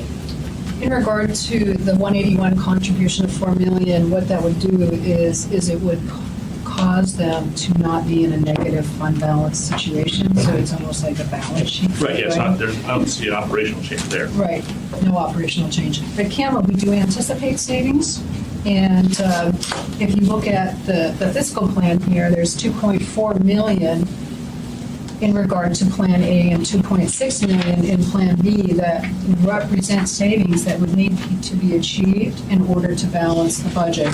So we would anticipate that the CAMA savings, which will be probably $400,000 to $500,000 per year, will help contribute to that. Good point, Mr. Flynn. Mr. Trainee? Listen, you're talking about bailing out Fund 181, but it keeps digging a hole, isn't it, ma'am? So if we fund it out now, get them up to zero, what is our losses per year, and how soon do we then have to do that again? I mean, I asked the same question online, but... Well, I know, but I want to ask it online, I'm sorry. It's a great question because the only thing that really is going to restore Fund 181 is a robust several years of construction. And we're starting to see that trend, quite frankly. So the hope is that over the next number of years, we will see enough construction activity that the fund can be self-sustaining. I don't know if we'll ever get into positive balance again anytime soon, but The other way that you can do it, of course, is raise fees to the point where you're satisfying it through fees. And I don't think the industry or maybe the will of the assembly is particularly interested in increasing fees dramatically in that particular department. So, Okay, well, if we zero down now, let's say we bring it up towards zero, how much every year are they going in the hole, Mayor? right now, about $800,000 a year. That was what we're projecting for this year. So, and so you know what it really entails, Mr. Trainee, is that internally we started to look at, is that really the best way to fund this particular department? It's always been fee supported. You have other departments that collect fees but still use taxpayer money to run the majority of their operations, and it might be time to take a look at 181. Well, thank you, Mr. Mayor, because I can see what you're trying to do, and I appreciate it. I just want to know how big of a hole keeps getting created every year, and when's the next time because we may not have one-time money coming down to bail them out again. It's true. Thank you, Mr. Mayor. There's more to that debate that comes with other questions. Well, let's discuss it sometime, Bill. Well, it goes to the reorganization question as well, and I guess the mayor summarized it from his perspective, but I also think that there's some reorganization gains and then also our scope of work. So what we're actually doing for the community, is it all necessary and all required? I would want to know that, but it's a hard forum to have, Mr. Trainee, because you got industry weighing in and you got public safety on the other side. And the mayor hit all the salient points. It's a question of, are we willing to raise the fees to where it's economically viable and it's not going to have negative balance every time? Or is there another way to do this, as you're talking about? Well, I've heard Mr. Onem has heard too in response to that is, why do we require duplicate building inspectors? The building code right now requires a special inspectors program. Virtually, they do the same thing. Or in some cases, you'll have our city building inspector go out there and say, have you had your private inspector done yet? Let me see his form, and then you're done. So I don't know the form to have the scope of work that we do or the logic we're in. So when we approved ICC or IBC upgrades, 2009 debate came up. Now they're pushing to get up to 2011 from a building codes adoption. Every time we do that, I think you're asking the departments to do more work. And what's the relation to the fees? I don't know if you'd ever keep up, but it's not the debate for today, I don't think. I just want the public to understand that when we use one-time money, as the mayor is projecting, zero this out, that doesn't solve the problem. No, I'm blaming I want the public just to It understand. cleans up our books, but it doesn't solve the problem. Thank you, Mr. Mayor. I don't see there's anything else on the big school plan. I will compliment you on the record again, as I do at every meeting. It's nice to have a balanced plan that has real numbers in it. And for those that work the work session on the school district side, I wish you would help them close their gap on there so we can put the two together and use it as a really good working document. She can do that in her free time. Well, she doesn't have any free time. She's actually done it. Imagine that. Yeah, but that's an overreaching goal perhaps. Okay. All right, so the next area was a request by Mr. Trainee to address the status of the CBAs and where we are with the negotiations. So what we did was we listed each of the organization when their contract expires and just provided you with some information about how many employees are in those contracts. As you can see, we will be very busy in 2013 because most of them expire then, and then the police expire in 14. And then the mayor is going to provide an update on plumbers and pipefitters. Yeah, really, not too much to update. Municipal attorney can probably update better, but it's in court and going to the Supreme Court, as I understand. And as you know, you took action not to approve the arbitrator's decision. Superior Court ruled that meant that the administration had the opportunity to impose its last best offer. We've not done that. We've continued discussions with the union representatives, but so far we haven't come to either a mutual agreement or have had a final court ruling. So we're still kind of in process with that one. Mr. Trainee, you had more. Just a question, Mr. Mayor. Have any of these contracts come up for renewal under your first term? Yeah, we negotiated with the IBW mechanics, the local 71, I think operating engineers, and I think that's the three. Thank you, Mr. Mayor. Mr. Holman, Do all these expiration dates account for any extensions that were granted to negotiate? They're incorporated in. Incorporated, okay. And have there been any negotiations for this year to help achieve any less expenses to perhaps have more revenue for programs and services? We have both the AMEA and the APDEA we've had very good discussions with them about opportunities. That was before Plan B was presented. When Plan A was, when we, weren't thinking that we could access other revenues, we had very good discussions. They came forward with very good ideas, and if the Assembly's judgment goes towards Plan A, we will re-engage those unions and start talking about some of the things that were put on the table for discussion, because again, there were some that do save significant amount of money. Almost in every case, they want an extension on a contract if in exchange, and so that's what we have to weigh is that would take it out of essentially our realm of negotiating a future contract. So so there's always a balance that you have to discuss. But so no, we're not actively now with the two. I think the firefighters have had one meeting with our ER folks, and I think there's another one scheduled. And I don't know if you met today, Rod, or not, or yesterday. We had a meeting yesterday. Yesterday, okay. I haven't been briefed on what the discussion was yet. My concern is with only $200,000 left on the cap, and we're concerned about cascading shutdowns or whatnot. I mean, it seems like the only thing left is to look at expense side of the house, and that's a significant, as was pointed out, significant part of helping to get to shutting down public safety completely and or restoring some of the services and programs people need for performing services. While we're on this topic of the calendar, one of the primary responsibilities we have in the bargaining is the Assembly recommendations and guidance to the administration on the bargaining. With your experience on the Assembly and how long it takes to get it, qualify the question, because we have potentially a change in the body in April. What do you see from a practical sense, and when would you want the guidance from that, knowing full well that you'll have some of the opportunity to negotiate those?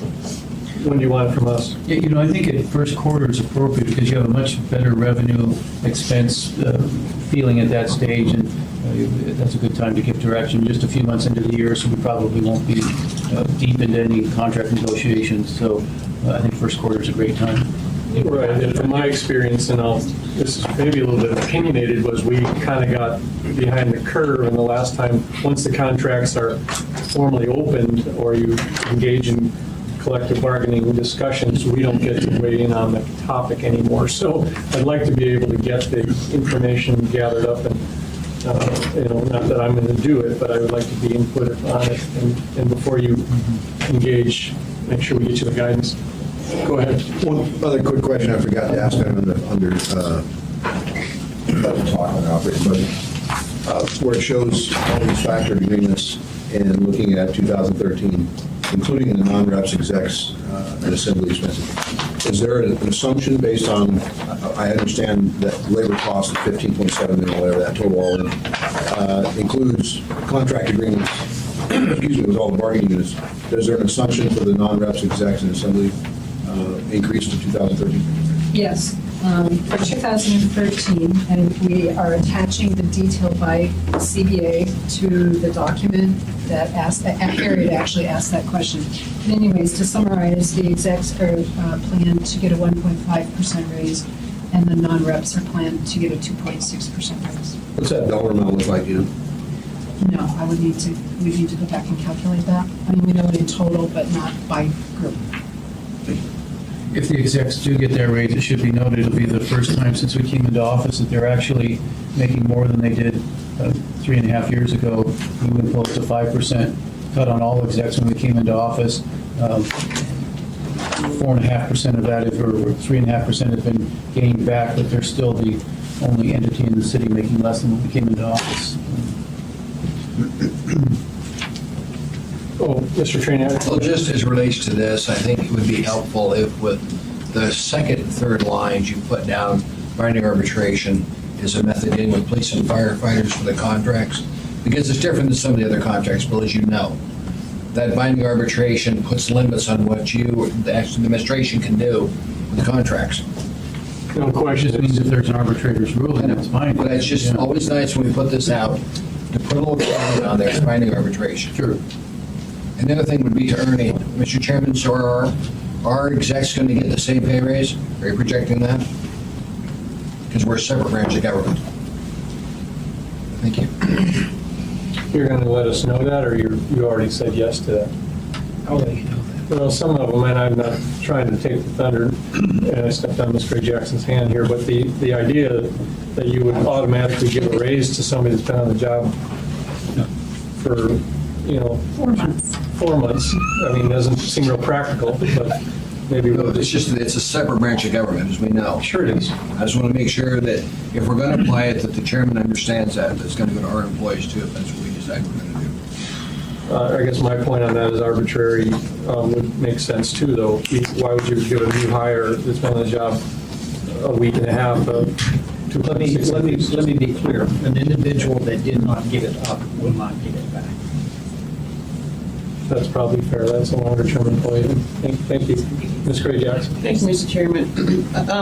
So, Ms. Mahoney, how much does the total cost?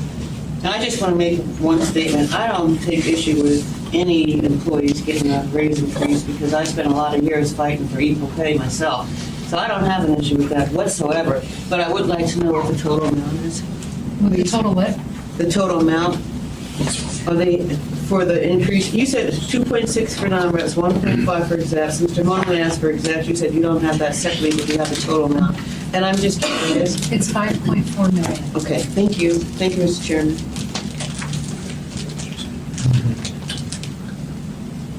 All right, moving on to the capital budget.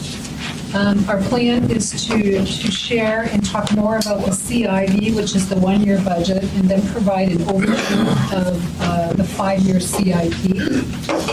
The first slide is just a representation of the areas that we are recommending in regard to funding. As usual, roads and transportation is the largest area with 56% of the funds. Second largest area is the facility improvements, and then you can see the other areas here. And we will go through with you some of the larger projects. Yes. I've got Mr. Flynn leading, and as chair, I want to run over the budget real quickly before you, not the budget, but the schedule. What I've asked is that all of the assembly get their budget amendments turned in to the clerk's office by the 7th. When we come to the work session on the 9th, we're all going to have the opportunity to look at those and review them, so that when we go into the meeting on the 13th, which we're hoping for final action, we're all going in there informed on amendments that are going to be considered. So I'm asking this as a courtesy to all of us. If you've got amendments that you're going to be making, turn them to the clerk's office by the 7th. Mr. Starr and his committee will have this organized for a work session on the 9th, and then that will come before us. We'll be ready when we go in on the 13th. We'll all be informed about amendments. And it should be noted, Mr. Chairman, that under both scenarios, there's $200,000 under the cap, so if people make amendments that exceed that, they should also accompany cuts so that the budget balances. Or new revenue sources. Or new revenue sources. Thank you, Mr. Starr. Thanks, Mr. Flynn. Thank you. Okay, we've got about 45 minutes or thereabouts to bring it to a close. All right, we'll wrap this up. The next slide identifies where we are hoping that the funding sources will come from. As usual, the largest bucket is the state grants, $438 million. We also plan to use some of this for bonds, and then there's grants and other funding as well. This next list is a representation of the funding source in regard to the total request by department. And as you can see, the largest request is Public Works, with the funding request coming from the state of Alaska. We'll go through some of the larger projects here that we've requested that are included in the capital budget book, and can address questions about them or any other project that you have. The significant capital projects, the ones that we thought we would just bring to your attention are the ones listed here. The first two relate to the fire department, specifically the renovation at Fire Station 41 in Girdwood, and then some fuel upgrades associated with the fire department. The next areas represent the requests associated with the police department. They're looking to expand their indoor secure storage area, as well as a E911 upgrade. Now, I'm not going to go through the entire list here, but I think what's really noteworthy is some of our larger facilities, the Dempsey, Ben Bolke, and the Sullivan, all need upgrades, and they total $30 million. Those upgrades are primarily in the ice-making systems, which are at the end of their functional life, and as we saw with the arena, barely got ready in time for the season this year, so they need major ice-making system upgrades. I wasn't sure how the presentation was going to go. Is the question okay right now? Yes. To the administration, on the Midtown Transit Facility, I'm looking at moving this one from here to Midtown. Where do you want to put that? At the old borough offices or where, Mr. Mayor? There's a couple different sites that the municipal manager and Lance Wilbur have identified. One that we're interested in is the chunk of land just south of the Lusac Library that was going to be the Federal Archives building.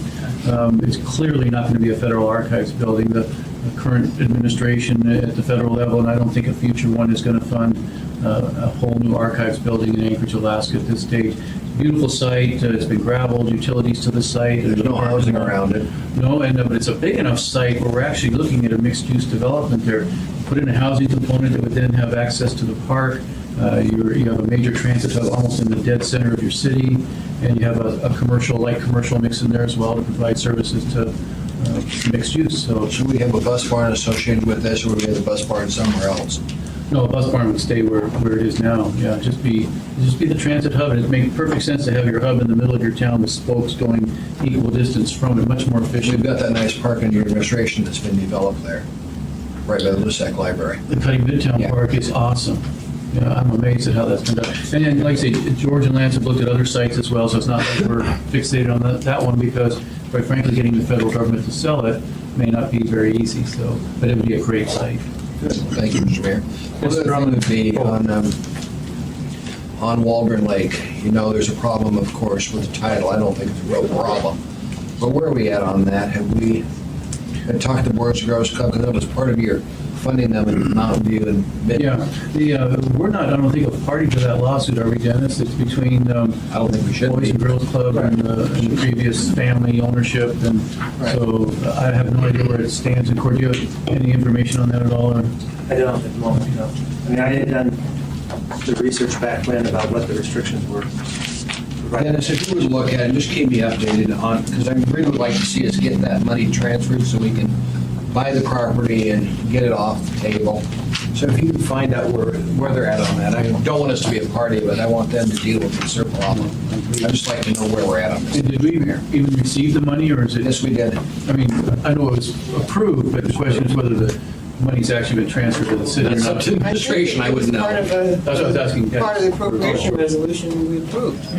It was part of that document with all the other money we got from the state. Yeah, but if there's a legal action, we may have approved it's taking it, but they may not have the ability to give it. So, yeah. You guys could. Anyway, we'll figure that out. Yeah. Thank you, Mr. Mayor, that's all. Ms. Drummond had some things. Thank you. On that site that is designated federal archive land, is that the land that was once residential?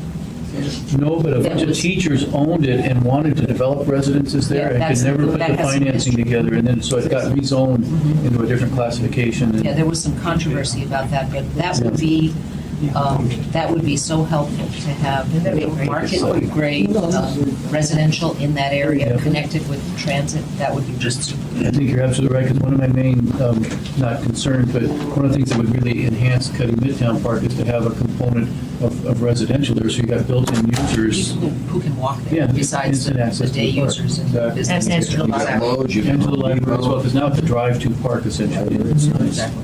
Mr. Holman has a question. I'm just curious, and again, we've had this discussion earlier, briefly referenced A1. Perhaps we only have the $7 to $8 million available to use, and it just seems to me that if it's a citywide issue, particularly communications, I don't see it on this particular part, and I'm not sure if that's request overall, like, does that include the general obligation bonds? It's on. The A1? A1 is on there. Okay, never mind. Yeah. But I need to clarify the amount, if I could. On there, you see 5.3, and that's only because it's a legislative request, and it's also for bonding, so it got doubles. It's a double dip. It's really double dip. 2.6. Yeah. Mr. Drummond? We all pay E911 charges on all of our phone bills, cell phones, wireless, landlines, et cetera. How does any of that revenue find its way into programs like that, or is that operating revenue, or do we get any at all? Currently, we track the E911 revenues, and they are used to support the dispatch center at both the police as well as the fire. We're tracking it like at the department level, and E911 can be used for, those revenues can be used for projects like this. However, I don't know if you recall, we had a discussion about this. Currently, the revenues are not matching the costs of the program, and so there's a challenge. Yeah. Considering that through taxes. Thank you. I have a question. Ms. Osiander's not here, but the new fire station to replace the one in Chudiak, the volunteer fire station, it won't obviously get completed this year, but it doesn't seem to be in, and this is where I get confused between the program and the budget. We got funds through this last legislative session for the station. Where do you account for the building of it? Well, it's already funded, so the station is funded, so it's not in the capital plan as far as financing it. It's in the capital plan as far as building it. So right now, as you know, we're going through the design steps on it, and then we'll be building it. And so once we get funding, you won't see it in our program anymore, because that's off the table at that stage. And even a carry forward project? Only if we need more money, only if we need more money to complete it, then you see another item of grant or bond to finish. Typically what happens, you get the money in pieces. In this particular case, we got the whole amount that was needed to do the entire project at one time. And again, Ms. Oceana would know that this engine refurbishment of that engine that's out for contract right now, which is going to come to assembly next week, that's not this one in here. Is this another one? That's correct. All right, so They have an ongoing plan there. If we approve that action next week, or whatever you guys get us that contract release, then yes, that'll be funded this year out of Chudiak? I believe so, yes. All right, and that's all I had for that. You had a question? Quick question on how about in their area too, public safety related to the outdoor training range, public safety training? That's also in the capital plan for the legislature. Yeah, when you see $14.2 million for 2013, and the Anchorage Police all in there, about $9 million of that is for the shooting range. Okay, yeah, I saw upgrade to indoor security, but I didn't see the right chart. And with that money, are we about ready to approach a conclusion to buy the land, or what's next on that program, Mr. McGill? Well, the actual plan calls for leasing. I see. At fair market value. When's the last time you negotiated that with the Klutnik, because they seem to not know about it? We're meeting with them next week. They got all the answers, that's good. Yeah. No, that's a great Mr. Honum and I have a lot of history in that, and that's going to be great for us, as long as you can hold the business model and rent the place out to the rest of the state agencies. That's a great program. I hope everybody supports it. You got a good shot. Thanks. I just wanted to clarify that the Girdwood Station is also a volunteer fire department. It's not part of our. Yeah. Well, we actually own the facility, but yes, you're right. Okay. Okay, and then this is just our last slide, and this is just a reflection of what we anticipate the CIP to be over, up through 2018 by department. And I just want to point out that the budget book goes through and provides you with a detailed description of every single project. So all of the information is there, and we just focus on the highlights. And it should be noted here, and I say this with all due respect to my good friend, Mr. Harris, but as you can see in our CIP, there's consistent funding for the Anchorage Fire Department in terms of stations, engines, equipment, land for future stations. And if you look back over the past several years, we have also been very, very supportive, both in our bonds and in our capital program that we send to the legislature. We don't just put those out there for you to approve. After you approve them, I personally go out to chambers, to Rotaries, to virtually every group that wants to talk about the bond issues coming up and promote these bonds. And we go down to Juneau and we fight for the state legislative grants for these. So when folks say that we haven't been supportive, it just really is not true. We've been very, very supportive. Yep. Well, comment or question? I mean, all due respect, sir, it's one thing to build a piece of property with state or federal funding, but it's another if you have to board it up or let it set in a warm storage somewhere. For not staffing, for lack of staffing. I have no idea what that means. And I don't want to debate it as well, but I think the operative point here is that now we know the bonding requests from the municipality side, and we heard it from the ASD side. Is that your anticipation then? I think it was 54 million from ASD and 28 million now recommended by the administration. Is that what we should Those keep? numbers sound right, yes. And I would want to confirm that keeps us in good debt to equity ratio if they pass and all that good stuff, Ms. Mahoney?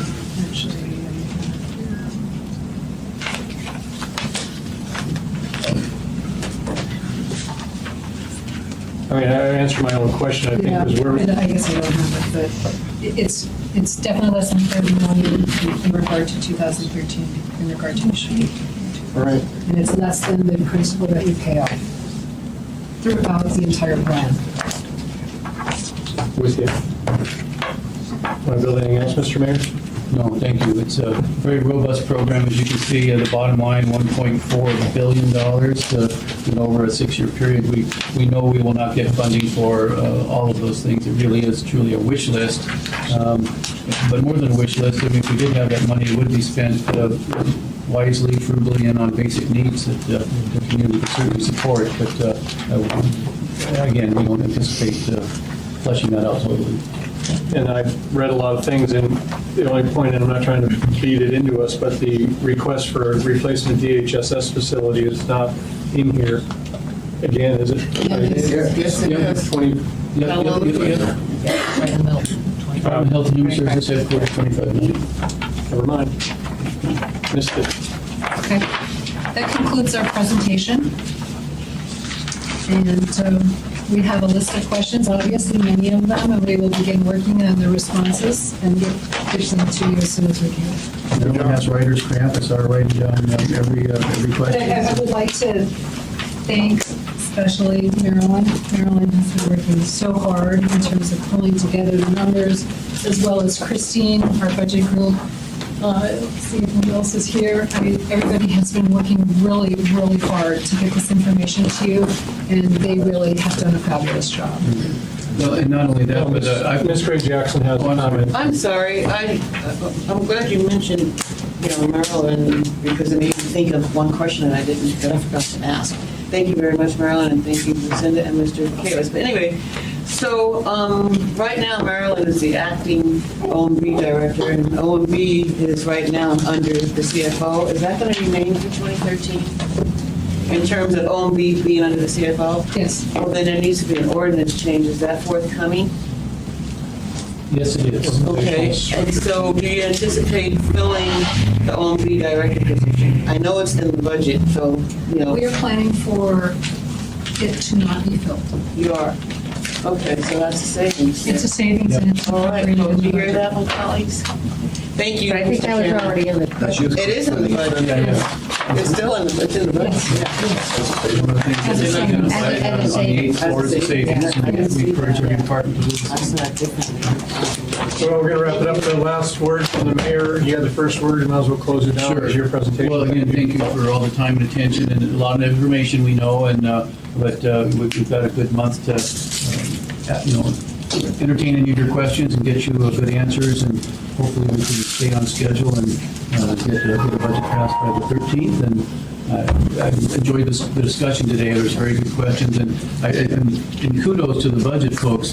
We made it even more challenging when all of a sudden I decided there should be a fee budget. So I appreciate all their indulgence in taking a whole new fresh look at the budget. So they literally had to do it twice. I appreciate that a lot.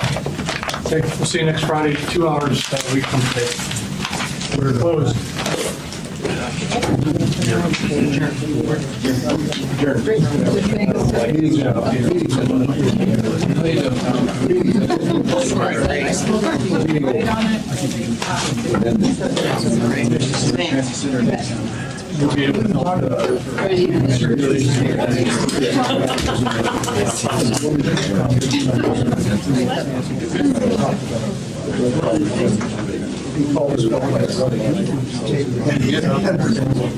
I have about a half an